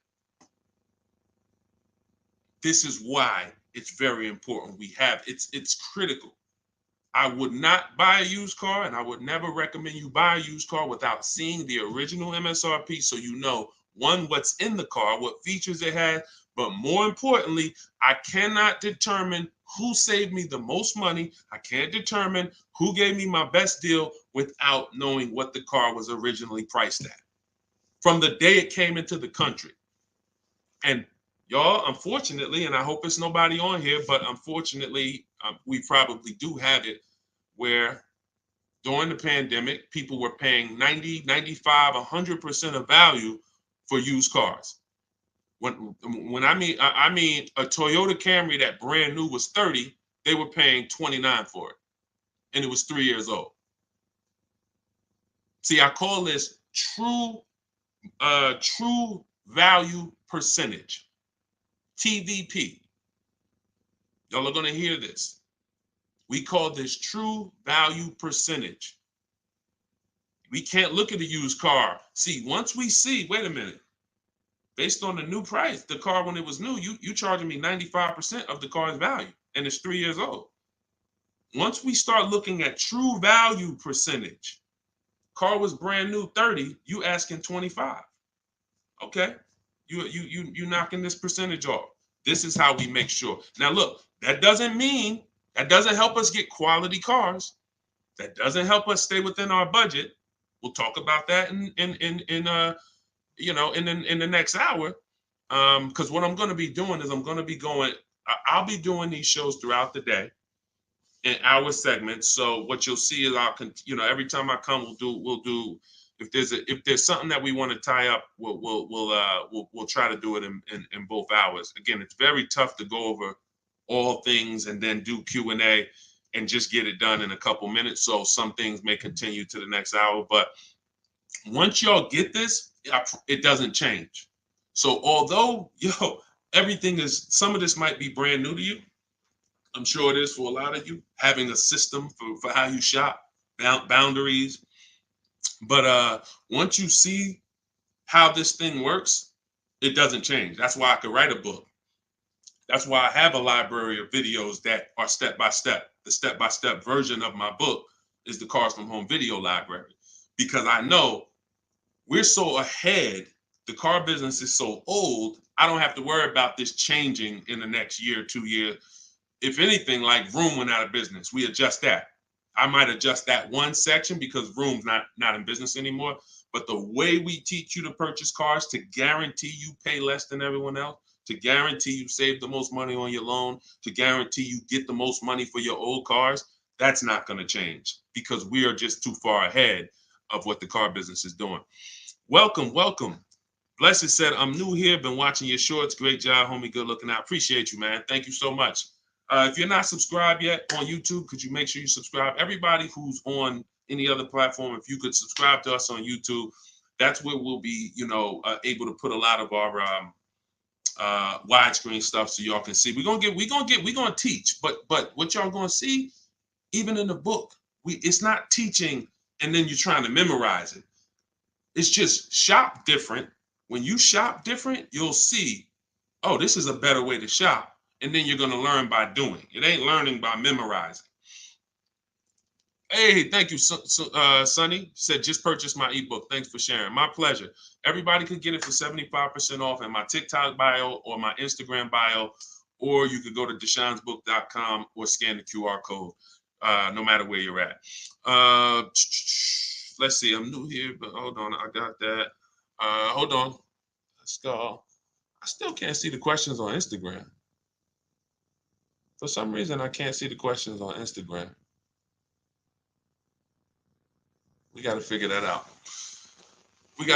Now, here's what I will say. If you stay on long enough, somebody's going to ask you a question, because a lot of you, it's going to surprise you, but I know it. We've been working with people long enough to know a lot of you have the same situation, literally. So you stay on, even if you don't, your question doesn't get answered, you'll hear somebody that's, oh, that's the exact same situation that I'm in. Josie said, I really need help. I'm interested in buying a 2001 H1 with 70,000 miles, 75,000. Should I go for a 40,000 of 50K? I don't really understand that. I really need help. I'm interested in buying a 2001 H1 with 75,000. Should I go for 40 or 50K? So I'm guessing you're saying I'm buying a 2001 Hummer with 75,000 miles, or either is that asking price is 75,000? Should I go for 40 or 50K? No, we go for whoever wins the bid. See, we can't get into, here's where this could hurt us sometimes. You know what we do? We save a certain amount off the price of a car, and then we want to carry it to our next deal and say, well, we should save the same amount on this car. No, because we don't know what the programs were that allowed us to save 7,000 off that car. And I'm talking about new. Pre-owned cars, this is different. Pre-owned cars, you go to the market and you see who has the lowest car for the money. So we're not going local. It's two favorite words, y'all. And some of you, let me see who's been with me for a minute. See if anybody knows. What's my two favorite words when it comes to saving money? And again, this is, I haven't been live and we haven't done this in a, does anyone remember favorite words? Y'all wouldn't know on YouTube, I don't think, unless I used to say this a lot on TikTok. Oh, Alicia said they got kicked out of Instagram. Okay, so come on over to TikTok. All right, it still says we got a lot of people on Instagram, but that's good to know. Okay, we'll check that out. Does anybody remember my two favorite? All right, anyway, I'm gonna tell y'all, and now y'all will know this going forward. And I want these to be your two favorite words: multiple offers. Multiple offers. Very important. When I tell you, when you make multiple offers your two favorite words, you are going to save so much money. It's crazy. So I'm not buying something and there's only one of them out there. I don't have anything to compare it to. That'd be like me walking into the grocery store and I want chips. I really want some barbecue chips. And I go into the aisle and it's only one brand of barbecue chips. Wise Barbecue is the whole store. Now, I don't know if they're charging me a good price because I don't have anything to compare it to. They might say, oh, bag of chips, $4.99. Is that good or not? Well, we don't know. But when I see all the other options, same thing with spaghetti sauce. I need to see all the options. Same thing if some of y'all were buying a TV. If you had to buy a TV right now, if you had to buy a daggone 100-inch TV, are you worried about overpaying for it in this day and age? No, because you know, man, I'm going to go to Amazon, I'm going to go to Best Buy, I'm going to go on this Walmart.com, and by the time I see some options and see what they pricing at, I'm going to be able to choose the best one in 10, 15, 20 minutes, right? That's what comes through. That's price confidence. That's called price confidence. And the only way to have price confidence, to eliminate that feeling of, oh, did I overpay? You think I paid too much for this? Is to learn multiple offers, multiple options. So what you should be doing, Josie, is looking at so many H1s, wherever they are, that I know I'm not going to overpay because I see them all. I see where the price, and I'm gonna teach y'all, this is in the book, and I'll teach y'all in my video. We set up accounts when we're shopping for a new car, because once we know where the prices are, we want to be alerted every new car that pops up, every single used car that pops up, you want to get alert on it. You want that thing coming to your email the minute they post it, because everybody else is not going to be able to move on it because it's too fast. They need time. They need to, oh, let me see it. Okay. But if you know the used car market, like I'm going to teach you, if you know the low prices on this car is 40, the high prices is 55. Soon as that one pops up at 41, you don't have to hesitate. Speed is what gets people deals a lot of times, y'all. I've sat in front of people and I'm literally offering them, and this is back when I was in the dealership, and I'm literally offering them, like, the dealership is making no money. That's how good of a deal it is. And I'm like, listen, miss, like, I'm just telling you, we're making no money. We gave you everything. But they didn't take it. And I'm gonna tell you why. I can't blame them. They didn't have enough other offers to feel confident that what I was giving them was the best. That's the problem. So in order to have price guarantee, price assurance, for us to know that we are paying less than everyone else, we have to see multiple offers. And then in order for us to guarantee that we have not, that's just what it is. Price assurance comes through multiple offers. And then we have to get a quality vehicle. Okay. So all of this I will teach.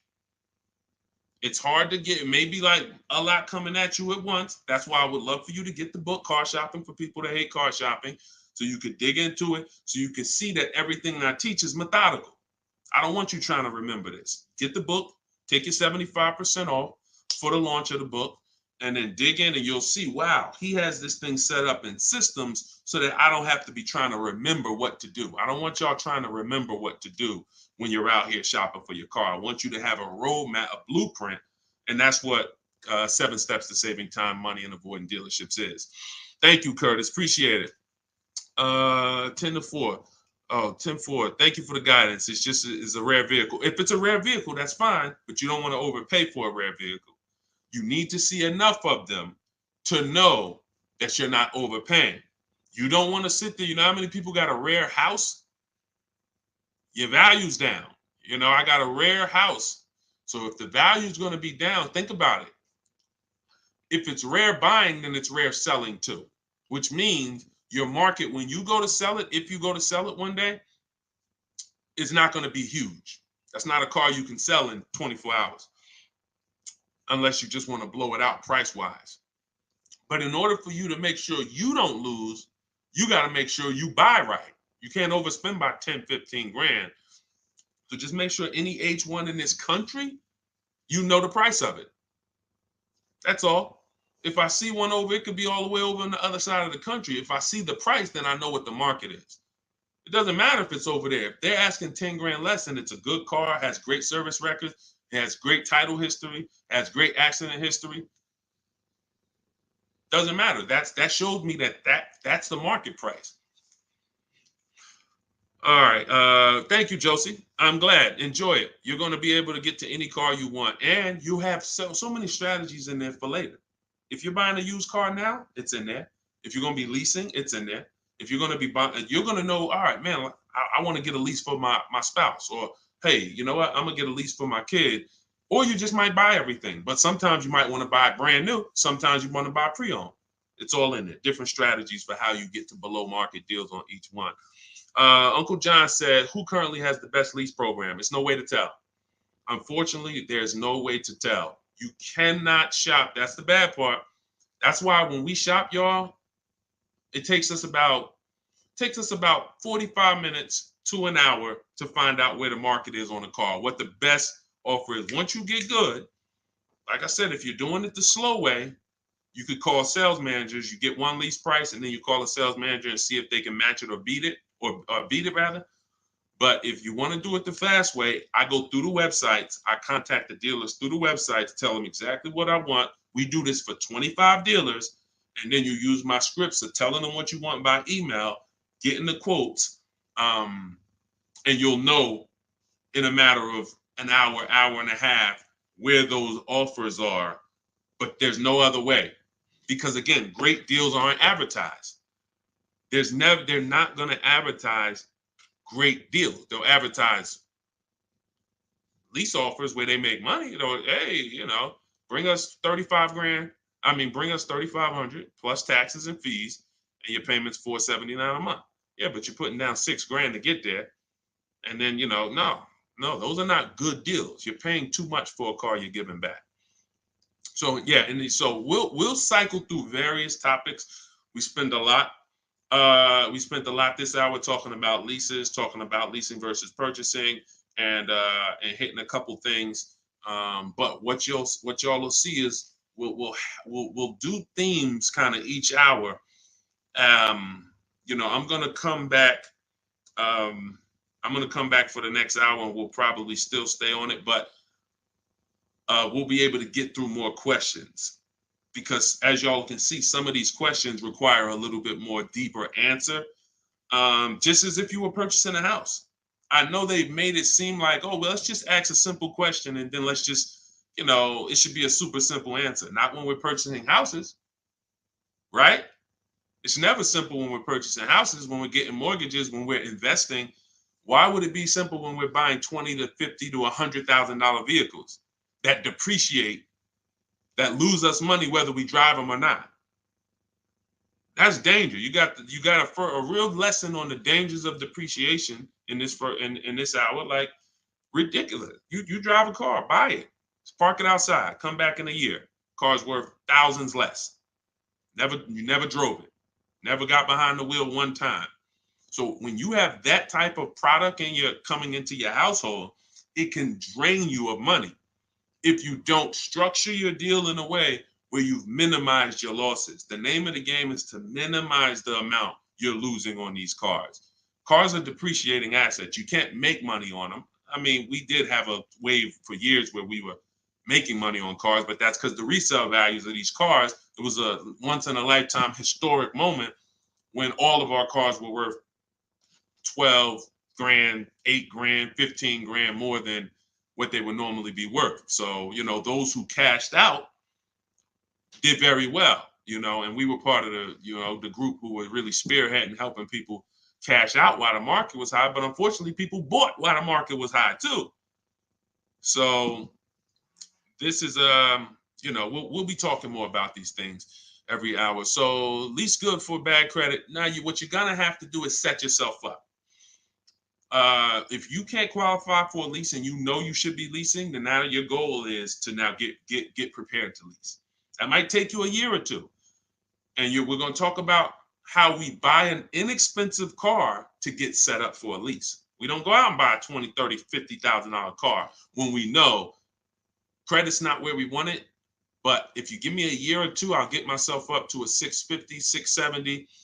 I'll use an inexpensive car to build a good payment history, because I'm paying more for interest because my credit's not good. So the last thing I want to do is buy an expensive car and have a higher interest rate. Now, when I go to switch out of that car in 2 years, because I'm ready to get my brand new lease, now I got 10 grand of negative equity. That's now, first it was credit stopping me from getting the lease. Now I got too much negative equity stopping me from getting the lease.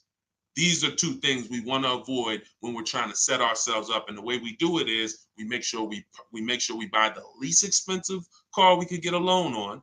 We want the smallest loan possible. And then we get a reliable car, and our plan is to switch out of that car in 2 years. Make the payments, pay the higher interest, but that's okay, because in 2 years, I'm driving something brand new off the lot and I'm leasing it. So that might not be the ideal car. In fact, it shouldn't be. But some people go and say, well, if I got to do that, man, I'm going to go and get the Dodge Charger with the Hemi engine, and now you're buying a $30,000 car, $25,000, and you're putting that interest on top, and now you're buried. So you're not going to be any closer to getting a lease in 2 years than you are today. We don't want that. You got to bite the bullet And if you got a ton of money, I'll show you how to get it done, and you can get a little bit of a nicer car. If you got bad credit, but you got 10 grand, you don't have to get a $10,000 car, but we need to work these things accordingly, because the key is a small loan, reliable car. That's the key. Okay. TikTok's telling me my live's going to end in 60 seconds. Okay, so we will be back. Y'all are going to see, like, this is going to be what we do, especially during the book launch. My new digital book, Car Shopping for People That Hate Car Shopping, has everything in it I teach. Y'all know from my videos on social media, I don't hold back information. But if you want everything in one place, in a step-by-step written format, this is where you get it. It's called Car Shopping for People That Hate Car Shopping. 7 steps to saving time, money, and avoiding dealerships. And that's going to allow you to take what I teach, mastering the art of shopping from home, mastering making dealers and banks bid against each other for your business, and so that you can be confident. But please make sure you subscribe so that you can get, and if you're on our email list, you'll get notifications of when we go live so that you can make sure you jump on. If you're in the market for a car, we want to make sure you are armed with everything you need to save tons of money. So thank you, We West Coast, a lot. Appreciate you. Instagram, we're going to get y'all involved, because somehow I'm seeing some of the questions and some not. Now the questions on Instagram popping up. That is so weird. But I trust that y'all got value, because, again, many of you do have the same questions. So we'll be back in the next hour. You'll get a notification if you're on our email list. Jump on. But if you get your book, I hope you enjoy it. I can't wait to hear your success stories, and I'll see you shortly.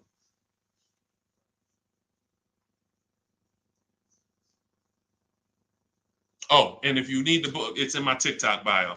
Some people are saying, where do I get the book? It's in my TikTok bio. Click the picture. It's in my Instagram bio. Go to the bio. Click the picture. If you're watching on or you could go to deshonsbook.com, or you can scan the QR code depending on where you're watching. So, all right. See y'all soon.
Down a little bit more.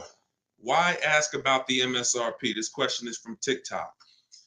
You need to know the MSRP for several reasons. If you're leasing, you need to know what percentage are you paying relative to the MSRP, because the 1% lease rule has always been based off the MSRP. If you got a lease payment and it was 1% of the MSRP, like $40,000 is the MSRP, your lease payment is $400 or less, then you basically stole a vehicle. And that rule has been around since the beginning of time. So when it comes to purchasing a used car, you need to know the MSRP, because how do you know how much you're saving if you don't know the original MSRP? How do you know how much you're saving? For instance, I bought a pre-owned Infiniti truck a little over a year ago. I paid 31 and change. I knew that the original MSRP was 54,545. Without knowing the MSRP, I wouldn't know how much I was saving off the original. And that's the only thing that's really important when you are shopping for a used car and you're trying to make sure you're getting a great price. There's other things you got to be concerned. There's 2 main things when you're buying a used car. Got to make sure you're getting a great car. You need a quality vehicle, That has nothing to do with price. Then the second thing is you got to make sure you're getting a below market deal and make sure you're paying a great price for it, in which case you must know the MSRP. Great question. Great question. All right, we got Dolan. Dolan will be bringing in questions from all platforms. We're live on TikTok, Instagram, YouTube, and Facebook. So just start typing your questions, and we're going to get to as many as we can in the hour. And, you know, if you have a follow-up question, I'm just going to try to blitz through. So you can certainly throw up the next question whenever you're ready, Dolan. I'm 8K under. My credit is challenged. My car is in danger of getting repossessed. What do I do? All right. This one's also from TikTok. I'm 8K under. What do you mean 8K under? I'm probably underwater. I'm going to assume that means you're underwater, negative equity. If that's the case, then what you want to do is you want to get the, so you're at negative equity, but then you're also behind on payments. I mean, you got to catch up on the payments. I mean, you could try to refinance. You're going to have a hard time. Negative equity, you can't sell it. If you had positive equity, you could sell it. You gotta make money. It's grind time. Like you know, there's certain things in life where we have bills, and the only situation we can do is pray and go and make money. You know, without money and bills, anyone's going to, you know, and this is a hardship, but this is without money or somebody to help you. I can't think of anything. You have a payment due. So, you know, the best thing you could do right now is to focus on how you can make some money so that you can pay the car. Negative equity isn't the biggest problem. The biggest problem is the car is in danger of being repossessed. If the car gets repossessed, now you got to start over. It's not the end of the world, but you're certainly going to have to start over because you're gonna have a repossession on your credit, and you're gonna have to buy a car with bad credit. I would be trying to rebuild my credit. That's what I would be trying to do. Make money, and if the car gets taken, you got to start rebuilding your credit. Follow Shonda Martin. She's a great resource on all these platforms. And but yeah, man, money answers to all things. Book of Ecclesiastes. So figure out how to make some money, man. Work overtime, double shift, second job, start a business on the side. As long as it does, you got to make some money. Can't make car payments without money. So go ahead, Dolan. Wish you the best, man. Keep me posted. This one's from Instagram. On a 3-year-old used car, what percentage from original MSRP should I be looking at for a price point? It goes by comparison. You should be comparing. Without something to compare it to, you won't be able to see the actual, what the discount should be. You need something to compare it to. We do these live shows. You know, we got a couple hundred people on here already. The goal is to figure out through comparison shopping what you should be doing and what you should be paying. Hold on one second, y'all.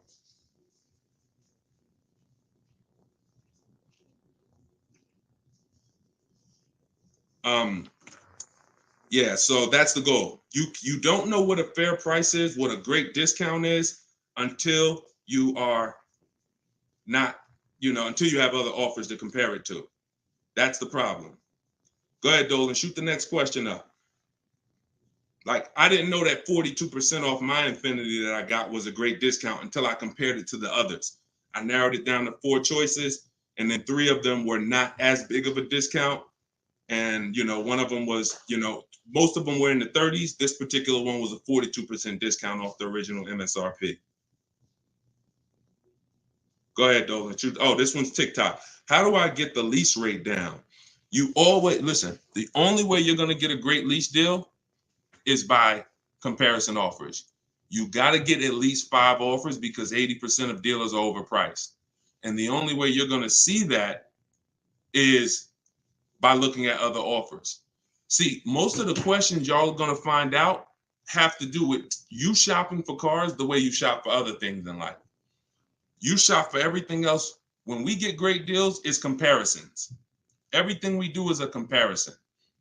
Now, the only way you have price assurance is through comparison.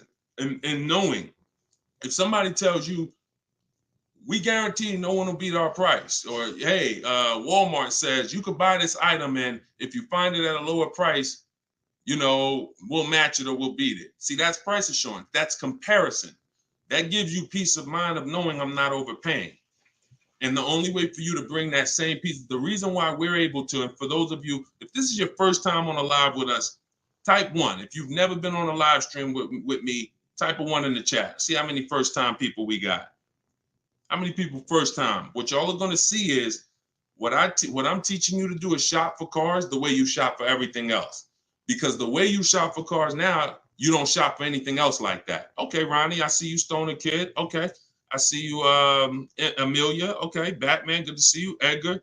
Okay, Paul, we got a lot of first-time people on here. So what you want to do is start shopping for cars the way you shop for everything else. And we get great deals by comparing offers.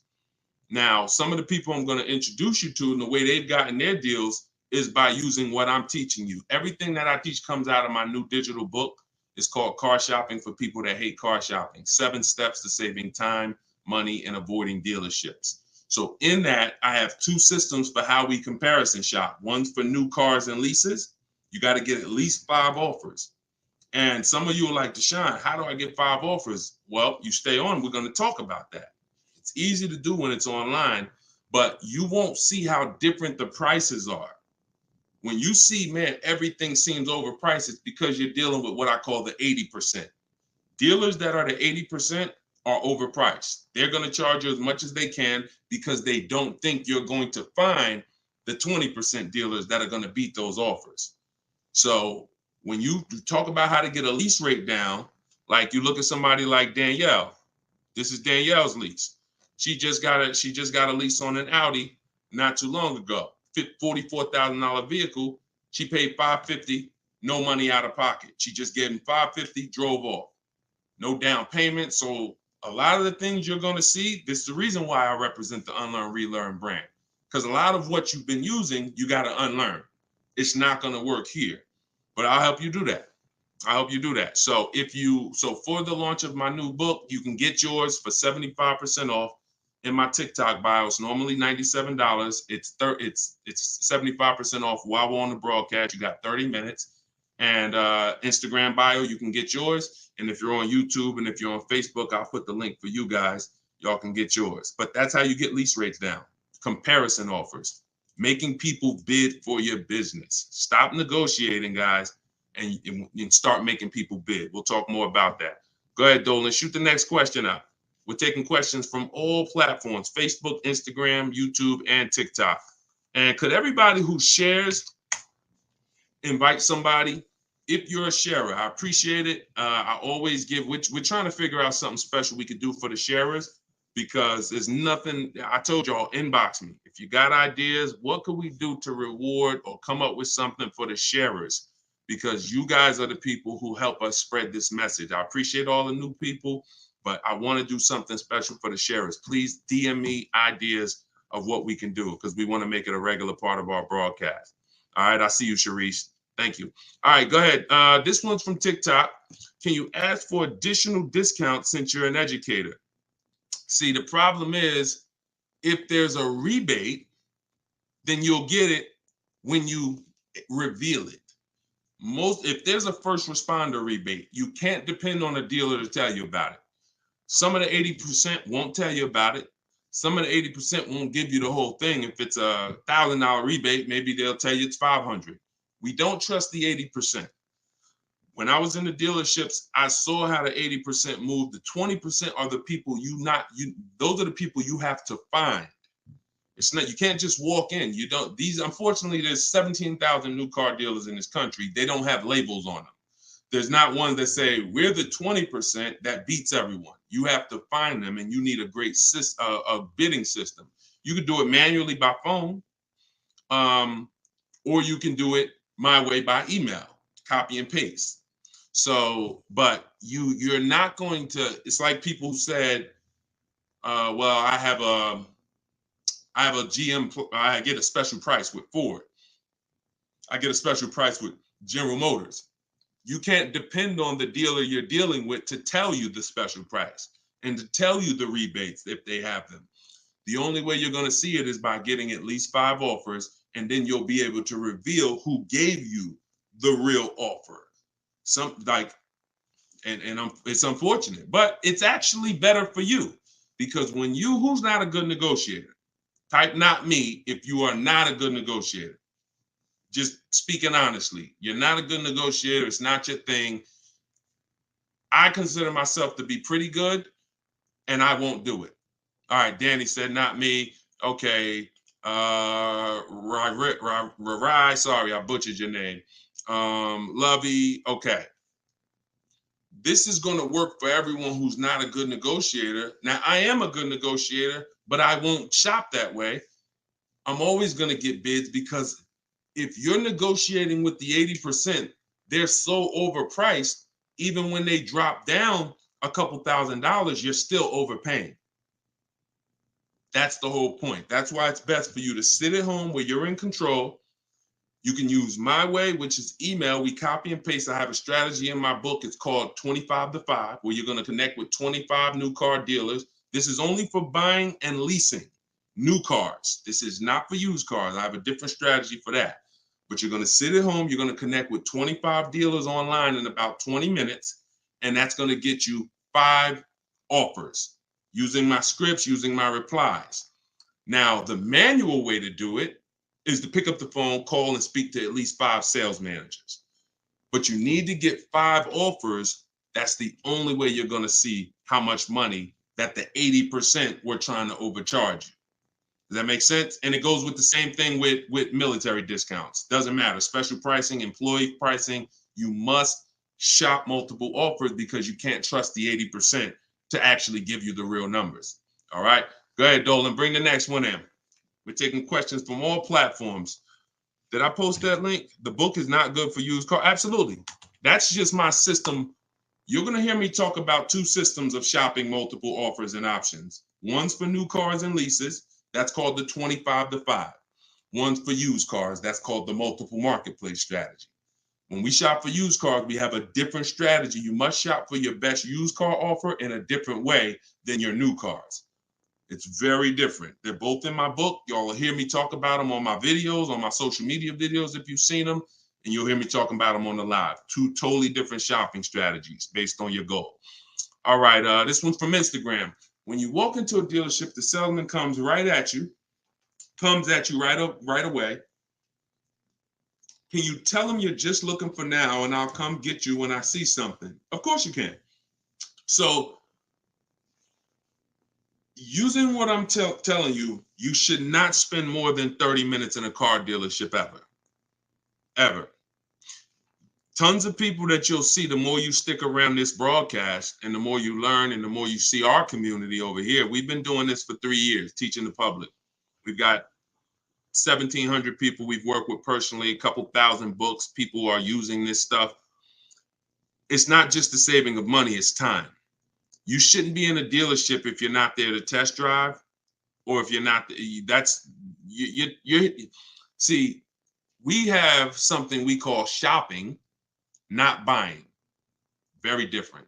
That's actually step 4 in my book. There's 7 steps. The last step is delivery. Step 4 is something I call shopping, not buying. You have to learn, if you're going to enjoy shopping and take control of your car deals the way I want you to, that when you are shopping, you are deciding what you want. That's shopping, deciding what you want. You can get your copy of the book in my TikTok bio. Everybody got 30 minutes to get it for 75% off. Somebody on TikTok said, how do I get the book? It's in my TikTok bio. If you're on Facebook or YouTube, you can scan the QR code, or you can go to deshonsbook.com. If you're on Instagram, you can go to my Instagram bio. It's normally $97, but it's part of our official launch. You can get yours for 75% off. So when you are there with a purpose, which means no one can actually talk you into something, because you're clear on what you're here for. I'm here to see what I like. I'm here to decide what I want. I got my kids with me. I'm here to see how this vehicle is. It comfortable? This is only for new cars and leases. We don't test drive used cars until the end. That's a different thing. And I'm answering questions specifically. So when someone asks about a used car test drive, we'll talk about that. For those of you who are leasing and buying new cars, we are there to test drive and decide what we want. That is it. We do not talk numbers in the dealership. Listen, I want y'all to remember this. You will never, using what I'm telling you, you will never talk numbers in the dealership. If you are coming there to see a used car, the deal is made already before you get there. Your numbers, everything should be established online. That's the multiple marketplace. There's a very simple process that you can follow for shopping for used cars. By the time you walk in the dealer, who's ever had a dealership that they had to walk out of? If you've ever had a dealership where you had to walk out of, type me if you've ever walked out. Somebody wasted your time. Somebody tried to, whatever. You went there and you're like, man, I'm leaving. This isn't good. I'm glad you did that, but I want you to get to the point where no one can even waste your time. That's what I want you to get to, which means every time you walk in the dealership, for a used car, the deal is made. You're just there to test drive it, verify everything you did online. We'll talk about this. And then you're taking the car or you're locking up that deal, not taking it because, you're locking up the deal. Now, with a new car, you are there to test drive only. I'm deciding what I want. And here's look, you got to be able to ignore this. Let this stuff go. Hey, can I talk to you? Hey, let me just show you these numbers. Hey, we got some real good deals this month. Hey, you know what? Have you seen the specials? Hey, we got a special price. Hey, we're taking off Hey, we're paying over $2,000 for people's trading. Hey, we're buying old leases back. All of this stuff, it got to just be, that junk got to go using what I teach, because that stuff works for other people. It probably has worked on you in the past. Now, you're not going to let people throw you off this agenda anymore. You are literally there to shop, decide what you want, and when you take your card, take the salesperson's card.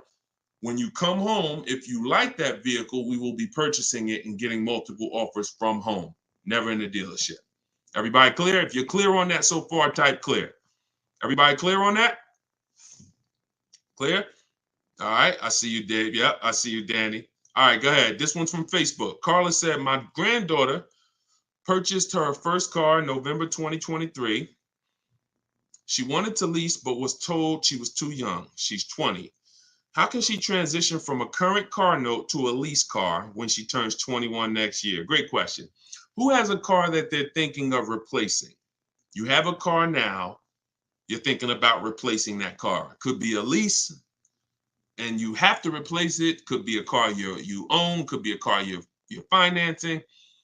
So the first step in my book, it's called 7 Steps to Saving Time, Money, and Avoiding Dealerships. Car shopping for people that hate car shopping. First step is the most important question. We must know whether we're going to lease or buy. You have to see that as the foundation of your car deals. You cannot get a great deal when you should have leased, but you bought. It is impossible. You can't get a great deal if you should have bought, but you leased. So that's the most important question. That's step 1. How many years are we keeping the car? Now, after that, here's what you do. You guys who have a car you have to replace, including this young lady, Carla, she asked, you must do an equity assessment. This is step 2. Equity assessment is going to tell you, can you get out of your car clean? Can you get out of your car break even? Can you get out of your car and there's equity there, which means you can put that equity in your pocket or into the next transaction? Or do you have negative equity if you have a loan? So the equity assessment is going to tell you. Now, here's how you do it. You're going to call your bank. If you have a paid off car, you do not need to do this step. You can skip this step. If you have a loan or a lease, you're going to call your bank. You're going to ask for the payoff. I see y'all running the likes up on TikTok too. I appreciate it. Can y'all keep tapping the screen? I appreciate y'all running those likes up. When you call, you're going to ask them for the payoff.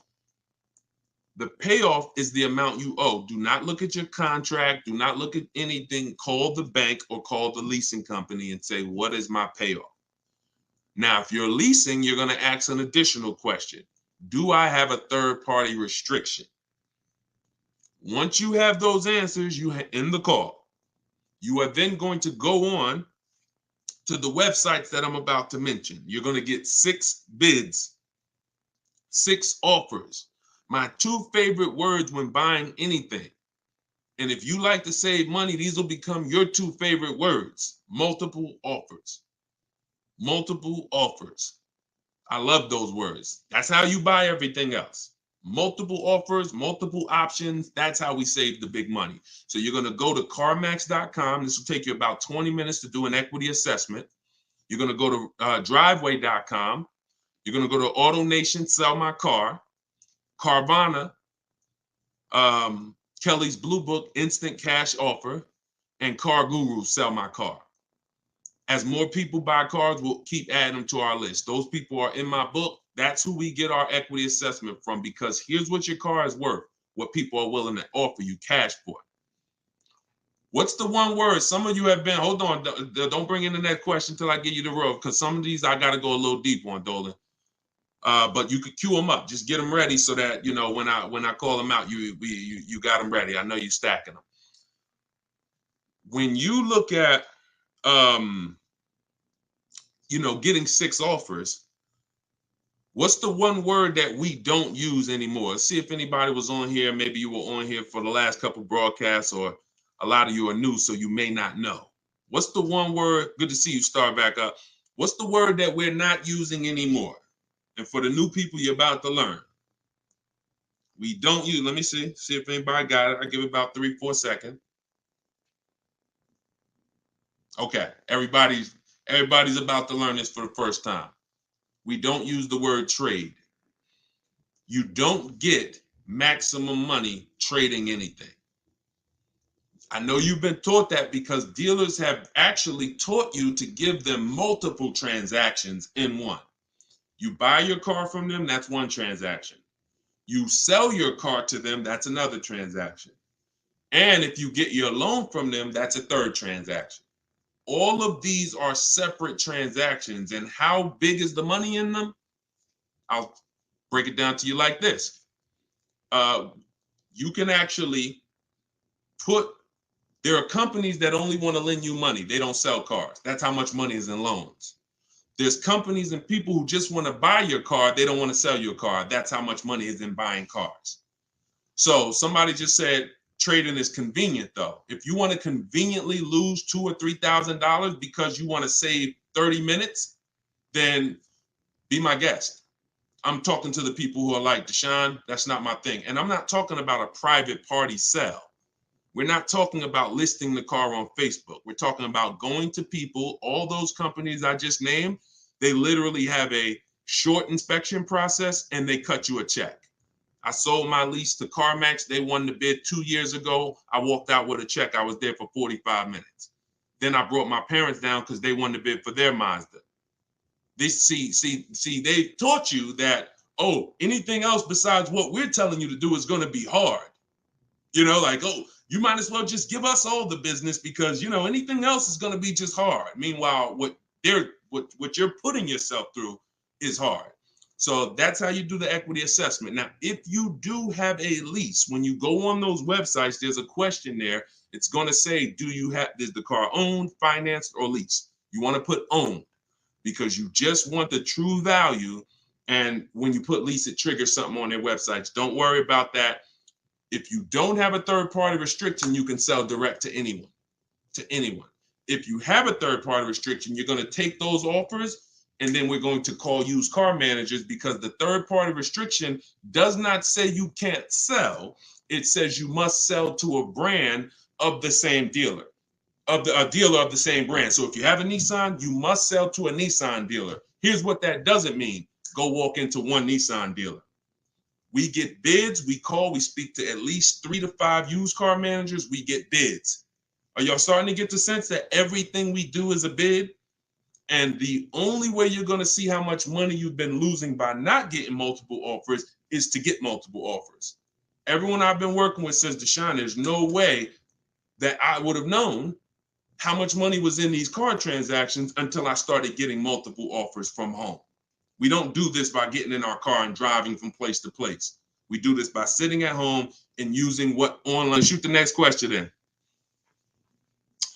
All right. And we're taking questions from all 4 platforms. So just keep typing them. We'll get through as many as we can in the hour. Erica, this one's from YouTube. I purchased a used vehicle from the dealership, and 2 weeks later they called me and asked me to bring it back because the previous owner wanted it back. Can they do that? Mm, mm, that's a nightmare. Mm.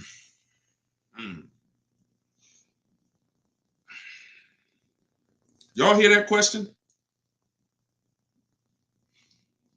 Erica purchased a used vehicle. 2 weeks later, they called, asked to bring the car back because the previous owner wanted it back. So it's less about your transaction, and it's more about if the transaction with the original owner was legally closed. If they left the transaction open, now if I'm you, do you have your paperwork? You have all your loan? And here's the most important thing. Has the loan been funded? Is there a new loan attached to that vehicle under your name? Are they in the process of registering that vehicle under your name? Now, here's where you could be dealing with the crap that the 80% of dealers who are scumbags. This is what they do sometimes. They'll take a car from a customer. They're waiting for the title. They technically don't have the legal right. They have the legal right to sell the car, but there's a loophole there probably because they haven't gotten the title from the owner. And if the owner comes in and says, you know what, I changed my mind, and the owner's holding the title. But what I would do if I'm you, somebody got to call me. I want to look at your paperwork. If you have a loan, Erica, whatever bank you're going through, I would call them, and I would call if the bank knows you and they've established an account number for you, and they're like, yes, Miss Maxwell, we know you, then I'm holding on to the car until somebody comes and pries it from my hands because I have a legal right to this car. There's a loan under my name. You have my money. You have started this process. If none of that's in place, then, and it sounds like, it sounds like you dealt with a scumbag dealership, but that's what I would do. I'm not just giving up the car because you said, oh, the owner wants it back. The old owner wants it. That's not my problem. You made a deal with me. I have paperwork that is binding, and you work that out with the owner. Because that happens sometimes. Dealers do some crappy stuff, or dealers don't cross their T's, dot their I's, and then and then the owner comes in, the original owner who traded the car. That ain't got nothing to do with who you sold that car to. That car is on the road, and there's a loan attached to it, or there's been cash paid for it.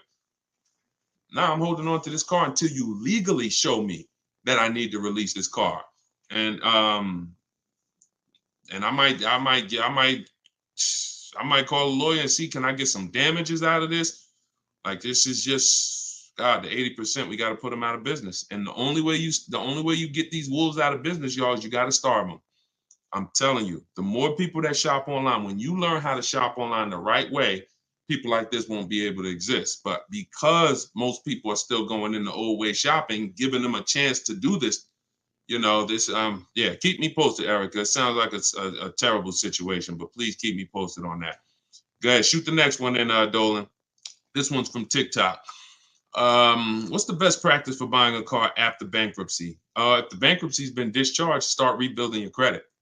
I've seen people who went through a bankruptcy. Once it was discharged, they started building credit immediately, and they were up to a 700 score in a year. So, it's the key is not to come out of bankruptcy and start buying stuff. The key is come out of bankruptcy and start rebuilding your credit, because if you can do it relatively quickly. Everyone should be following Shonda Martin. Some of you may know her. She's all over all these platforms. She does what I do, but she does it for credit. She'll do lives. The girl is brilliant, and I tell everybody about her. But that's the whole thing. You should be rebuilding your credit. You can do it quick. Get yourself up to a high 600-700 score, and then go and get a car. That's what I do. Go ahead, Dolan. Shoot the next one in. It's another one from TikTok. How do you feel about buying a car with a credit card? I don't. Credit cards are 20-something% interest. I don't carry a balance on my credit cards. Shonda doesn't recommend carrying a balance on her credit cards because the interest is exorbitant, and we would never buy a car with a credit card under any circumstances. Instagram. How do I keep my credit score from taking a hit each time I shop for a vehicle? Okay, good question. Let's go into detail on something I call the bank bidding war. Okay, this is something that I'm sure, unless you guys have been on here before, you've probably never heard. So you heard me say everything is a bid, right? So the same way we make dealers bid for who wins our business, who's going to sell us a car, same way we make the companies bid on who's going to buy our car, that's the same way we make banks and credit unions bid. 1 point on an interest rate on a $30,000 loan could be $1,000. So we're looking, so we take interest, we take shopping for car loans as serious as we take getting bids for the new car. There's thousands of dollars in loans. Remember what I said about 15 minutes ago? There's people who just want to give you a loan. That should tell you there's a lot of money in loans. They don't sell cars.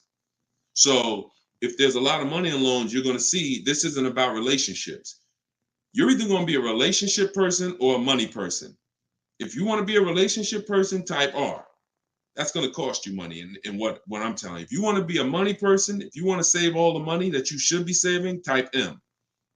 That's going to come at an expense of relationships, because your bank is not your friend. They're in the business of making money. All right, I see you, Jennifer. I see, all right, a lot of people typing M's. Listen, if you used to go to dinner with your car salesman, invite them to the barbecues, that's going to change when you start getting bids. Unless he just wants to compete. If he's willing to compete, then it won't change. But going back to what Cindy's asking, how do I keep my credit score from taking a hit? So there's a way you do this bank bidding war. There's 3 rounds to it. 3 rounds to it. The first thing we're going to do is check to see, are there any special interest rates for the car we're shopping for? Because if the bank is offering you 0%, 0.99%, this will only come from the company that makes the car. This won't come from a bank or a credit union. When you see 0%, 0.99%, it's like a finance rebate. It's like they're incentivizing you to finance, giving you very cheap or free money to use. No bank can compete with that. So the first thing you're doing, whether you're shopping for a new car, used car, is checking there. That's round 1 of the bank bidding war. Because if you do see that, there's no other reason to let anyone run your credit. That's what I'm getting. I'm going to get the 0%. I'm going to get the 1.99. Now, if that doesn't exist, now what we're doing is we're shopping for our car, and we're going to lock up our car, get our offers. No one needs your credit. When you're getting offers the right way, no one needs your credit to give you an offer. That's a lie. Deshone, they told me they did. They lied to you. What I tell you about the 80%? The 80% lie.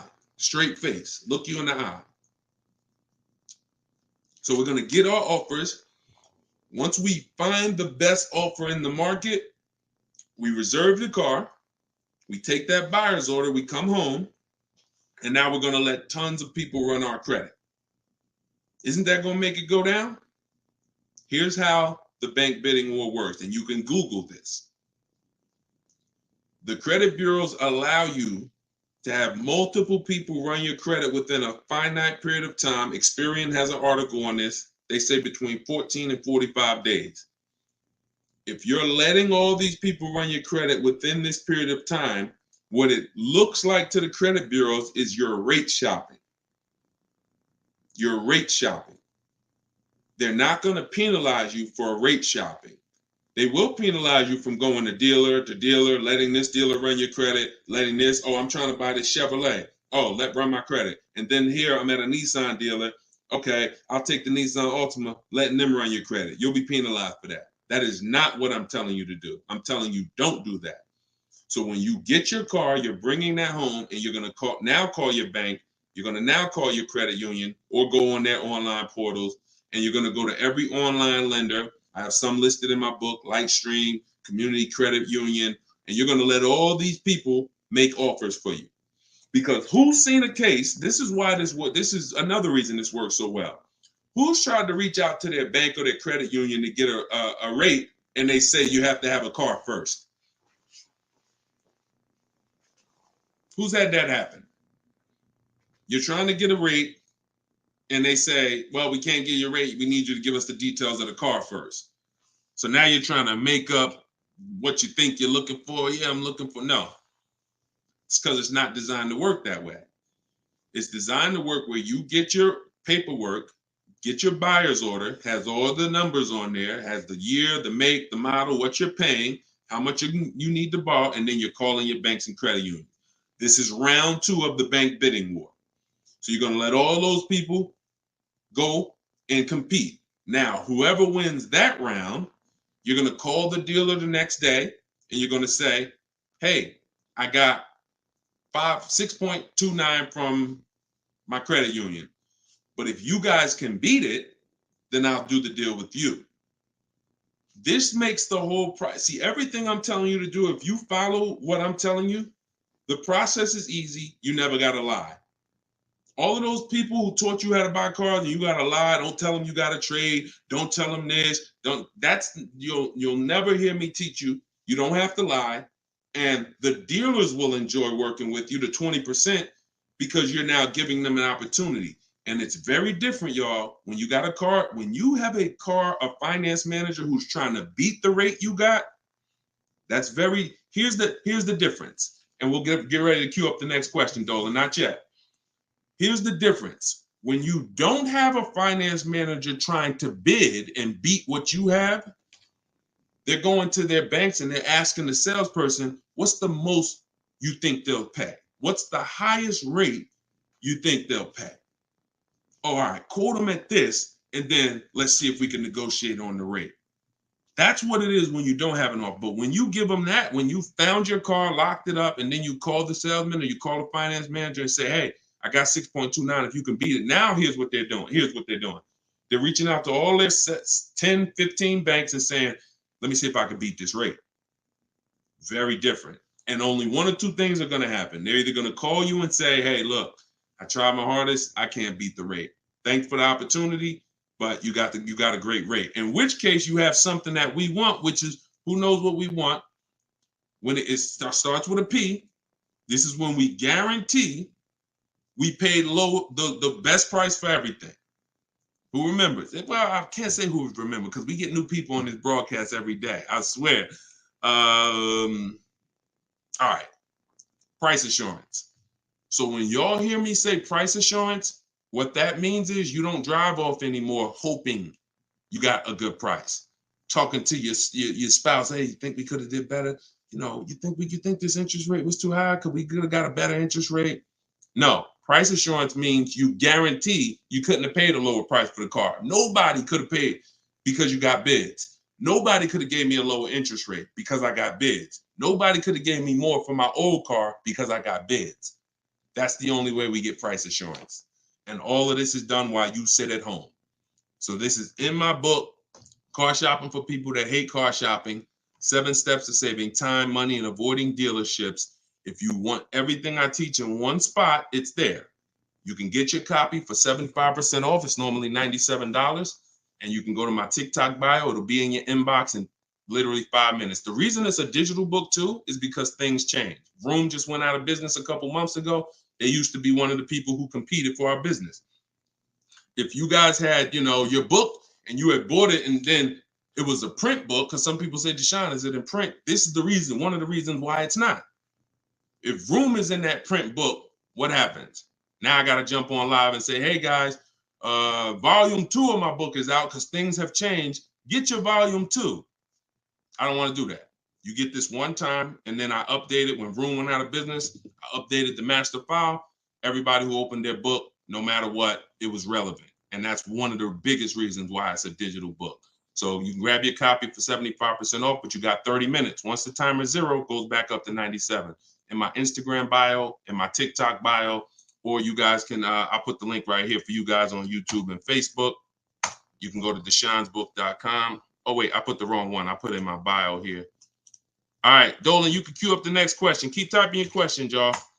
We got some more time. We're going to try to get through as many as possible. And we're pulling them from all platforms. We're on Instagram, we're on TikTok, we're on Facebook, and we're on YouTube. So we're pulling questions from all platforms. This one's from TikTok. Can you use the equity in your lease towards the purchase of a used vehicle? Most certainly, Eddie, the equity is yours. Once you identify your equity and you know how you're going to get it, who you're selling to, you can either put that money in your bank account or you can use that as a portion of you can use that towards your next car deal. That's your money. Your money. Go ahead, next one. This is another one from TikTok. I need a bit of advice. My son totaled his car. It was a loan Honda. Should I lease or buy this time around? I'm looking into maybe lease an electric vehicle, but I never have leased a vehicle. Okay, it's a very good question. Should I lease or buy? Let me show you. Some of you, let me show you this. Let me ask a very important question. In my book, this is called Step One. Whenever you hear me say the most important question, this is what I mean. It's the first thing you do. When you want to buy a car, when you like, hey, I'm thinking about a car, this is the first question you ask yourself, and it's the most important question. How many years are you keeping the next car? Come on in, and everybody type your comments. Keep that question up, Dolan. Everyone who's car shopping and who will be soon, how many years are you keeping the next car? Lula, if you just jumped on, I don't come to dealerships because we shop online. So there's no way for me to come to a dealership with you. If you stick around, you'll learn how we shop. There's no reason for you to need somebody with you when you're in your house making car deals. Everybody answer. Everyone who shop, I want you to actually think about this. How many years are you keeping the next car? We're answering that question, Rob. Just tap into the broadcast and what I'm answering before you, because we're literally answering the question someone just asked, should you lease or buy? And the more you stay on the broadcast, because many of you are in the same situation, the more you're going to see someone's going to ask the same question as you. So just listen, and then, most times your question's going to be answered. All right. If it's electric, 3 years. Buying all cash. How many years are you keeping the next car? I got to just pay attention to the people that are listening. I'm sorry. All right. Hyla, I see 3 to 4. Vivian, I see 3 years. All right. 6 years. Okay. 3. Okay. 8 years. Okay. So the first question you're asking yourself, should I lease or buy? You're going to replace that question with how many years am I keeping the car? Now, if the answer is 8 or more, then you should buy. I'm going to tell you why. This has nothing to do with how you're paying for the car. A lot of you may get attached to, if I'm paying cash, does that change anything? If I'm getting, it doesn't, because the expense that you need to avoid that's losing you the most money is what I call the unseen expense. It's depreciation. So let me break this down for you very quickly. If you have a $35,000 car, you buy it today, what is that car worth a year from now? Even if you don't drive it, you got a $35,000 car outside in your driveway right now, brand new car. What is it worth a year from now? You didn't drive it 1 mile. Is it worth 35? Is it worth 35? No. Let's go deeper on depreciation, because now we're starting to see with that first question. I'm going to ask you some more. You have to see this is the unseen expense. You buy a car today for 35, you take it back to the dealer in 3 days. Is it worth 35? No. So what does that tell you? There's some expense there, whether you buy or lease. Many of you have been taught, I could just buy a car because I could drive as much as I want. Let's throw another one in there. You buy a car today for 35, you put 30,000 miles on it. Isn't it worth much less a year from now? So this is the unseen expense, and this is how it's working against you. You got to look at depreciation like this. See this curve? This is where you are the day you buy the car. This is what you pay for it. This is how it's dropping over 5-6 years. So now the beautiful thing is long-term owners who has a car outside that they've had for more than 8 years. Type me. Some of you might have been 10 years. Some of you might have been 20 years. this is what you have to see. If you're getting rid of your cars anywhere in this 6-7 year mark, you're losing money. It's no way. It's no way you can replace something you bought and it's dropping like this. But here's the beautiful thing. For those of you who are like, look, I had my car for 12 years. I had my car for 8 years. I had my car for 10 years, 16 years. This is where you're at. That's how your car is losing value. See, the car you have that you've had outside for 10 years, what it's worth today, a year from now, isn't it going to be worth about the same thing? Right? Talking to you long-term owners who keep your cars, you're winning. See, because you've reached the reward. You've reached the reward for buying. The reward for buying is to get to the stage where your car a year from now is going to be worth about the same of what it's worth now. Now, that's when you should be buying. If your goal isn't to get to that level, you should not be buying. You should be shopping for lease deals. Because there's only two ways to beat depreciation. What I just said, and some of you might be saying, Deshone, I can't, I'm not keeping a car that long. You should not be buying cars. You're not getting to that level. You're not getting to the winning. The winning is that. Got a car outside, paid off, barely losing value. It was worth $9,500 last year. It's worth $9,000 this year. That's the reward. Now, for those of you on the other side, if you're on the other side, you should be leasing. And I'm going to show you how drastic it is of a difference when you should be leasing, but you're buying. I'm going to show you that there's no way for you to get a great deal if you are buying when you should be leasing. Look at somebody like, let's pull up, we talked about Danielle earlier. Look at Tope. Tope got a BMW, $54,000 vehicle. Now, some of you know, every $5,000 on the price of a car is how much per month? Every $5,000 on the price of a car is how much per month? It's not 7 years, so it's always 8 years. See, in my book, it's something called the 8-year rule. If you're not keeping your car 8 years, you should not be buying. Okay, good. I see a lot of you are tapped in. Every $5,000 is $100 a month. So when you're looking at a $50,000 car, you should be thinking that's $1,000 a month payment. What about the down payment? Forget about the down payments. Down payments have nothing to do with the deal. We are just talking about boundaries. When we look at a $50,000 car, $1,000 a month, 5-year loan. $20,000 car, $400 a month, 5-year loan. Every $5,000 is about $100 a month. Now let's look at Tope's deal. Tope got a $54,000 BMW. She's paying $756 a month. I'm going to prove to you right now that if you should be leasing because you're a short-term person, you are not keeping your next car 8 years. You're not keeping your previous cars 8 years, yet you bought them. I'm going to show you how much money you've lost listening to people that told you shouldn't be leasing. And we're going to correct that. So Tope got a deal, shopping multiple offers the way I teach. She got multiple offers. She got $690 a month. That's a 1.26% lease. $690 on a $54,000 vehicle. So let's say we're going to break down real quick 3 different ways to get this vehicle right here that she got. One is the way she got it, leasing, because she's a short-term person. Now let's say somebody says, Deshone, I'm going to buy that car. That person buys that car. Let's say they get an incredible price and they save $10,000 off a brand new BMW. Okay? I want to show you that even with extreme cases of big money, I could teach you how to get the best price on the car, but it's not going to change. If your deal is on the wrong foundation, you can't get a great deal.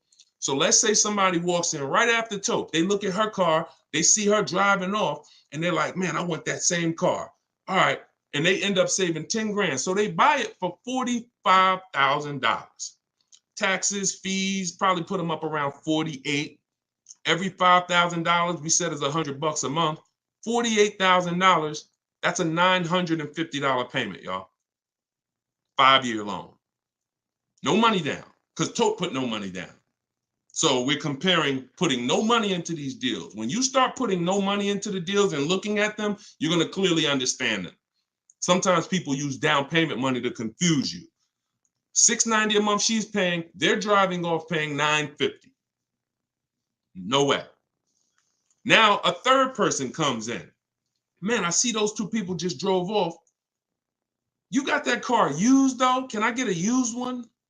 I don't want to buy a new one. I don't want to get a new one. I know that's going to be expensive. What do you think a brand new vehicle that was $54,000 brand new? What's a good price of that vehicle used, y'all? What's a good price used?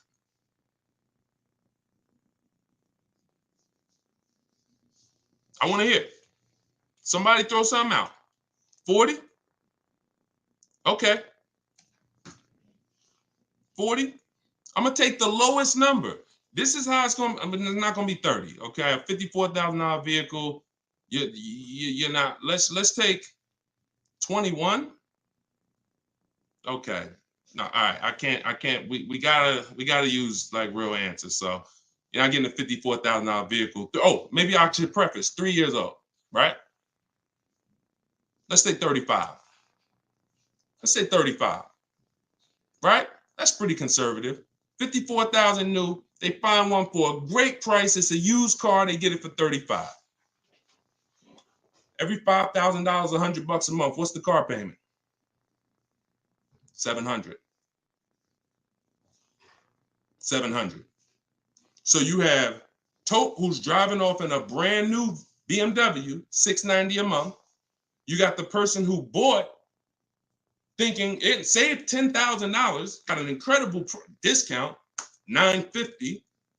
And then you got the person who got a 3-year-old BMW. Warranty will be up next year. They're going to be on their own. They're paying $700. That's what I mean. I told you I was going to make it very clear for you that when you should be leasing, you cannot get a great deal. I don't care how much money you save off the car. I don't care if you buy a used one. When you should be shopping for great lease deals, you're not a long-term person. Now, here's where both of those people can beat Tope. Both of those people can keep their cars 8 years, long-term, pay the cars off. Now, we see them down the line, and now they're winning.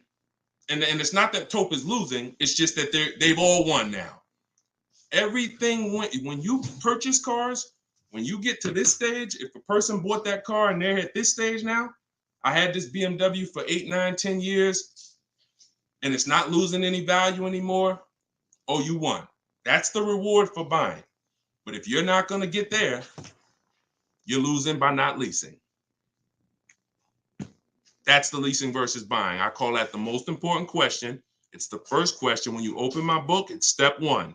How many years are you keeping the next car? That is the first thing you ask yourself because it's the foundation of your car deals. So everything that I'm teaching you is out of my new digital book, Car Shopping for People That Hate Car Shopping.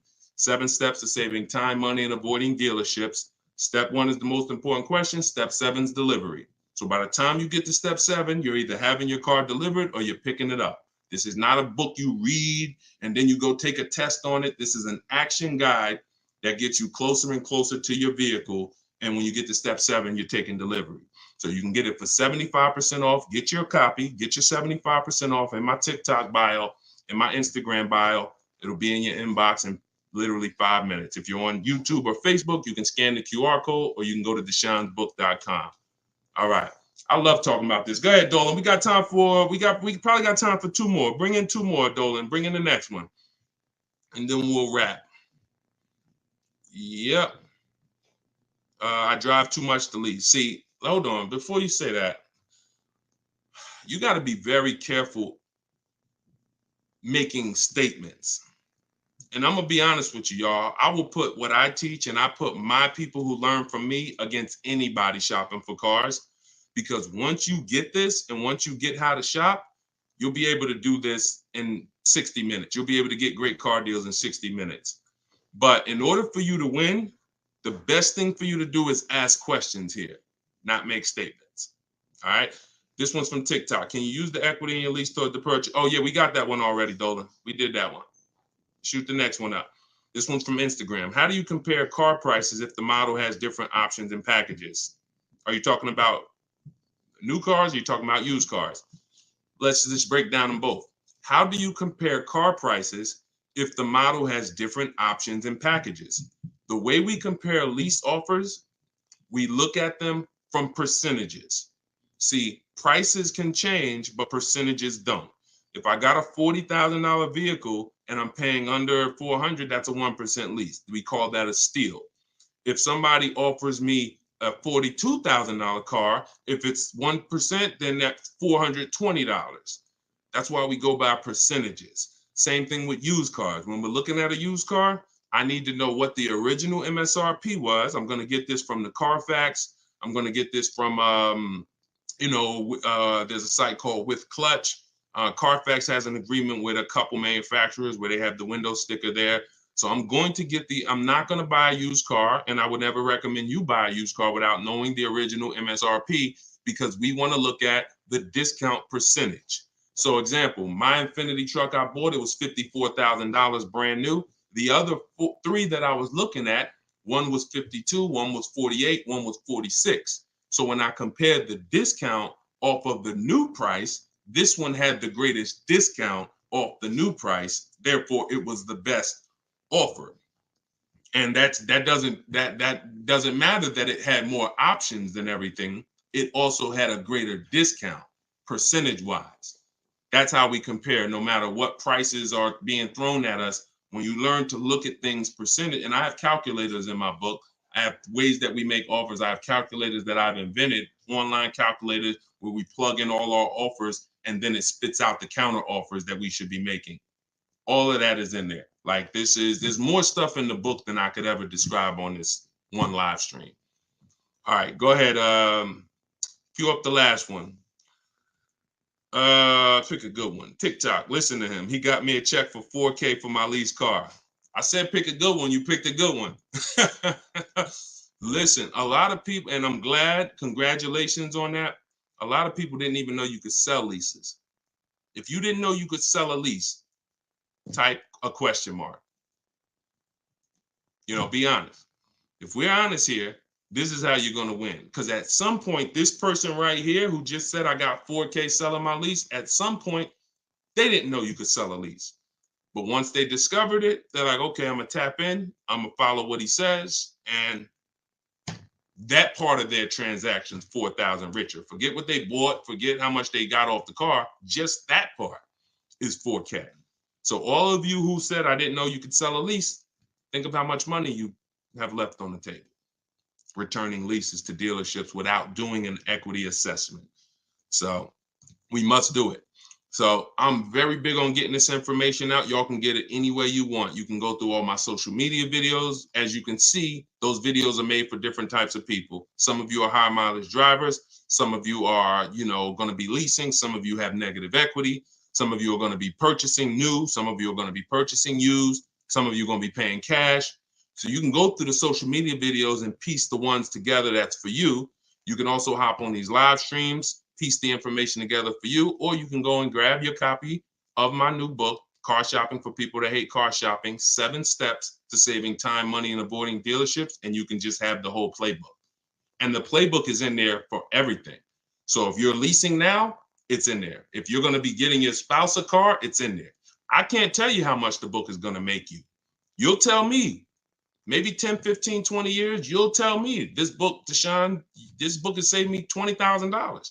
Because the more cars you get, the more your money you're going to save, even if you're going to get one. But I just want you to have the information, get it how you want it. You can get 75% off your copy as part of our book launch in my TikTok bio. Click that link, and then same thing in Instagram. Click that link and then click the button that says get 75% off my new book. But it's only for 30 minutes. After 30 minutes, price goes back up to $97. $24 is better than $97. So, and I'll put the link one more time for you guys on YouTube and Facebook. You can click this link here that says Deshone's book. I just posted it. Or you can scan the QR code. If you might be watching us on a television, you can just scan the QR code with your phone, grab your 75%. So this is what we do. Whenever you see me live, I'd encourage you to invite a friend, tell somebody. If you see a coworker and they're like, man, I got to buy a car soon, invite them to one of our streams, because we get very, very detailed about showing you all the money in your car deals and making sure you know what you're doing. Please, if you're not subscribed to us on YouTube, we got a lot of things coming to YouTube. We're going to be time stamping these questions in future episodes so that you can easily navigate through previous episodes and find your answers. So everything is Deshone the Auto Advisor. Make sure you subscribe to YouTube because we got a lot of stuff coming there. But other than that, have a great day. I'll see y'all in the next broadcast. Everyone who got the book, use it, win with it, and make sure you DM me or email me your success stories. I want to see your deals. Email me your deals, not just your cars. You're going to love it. Once you start making deals and you're confident with the money, you're going to be so excited about sharing the numbers, you might forget to tell me what car you got. You know, Deshone, look at this price I just got. Oh, by the way, it was on this car. You know, so that's what we want. All right. God bless y'all. I'll see you soon.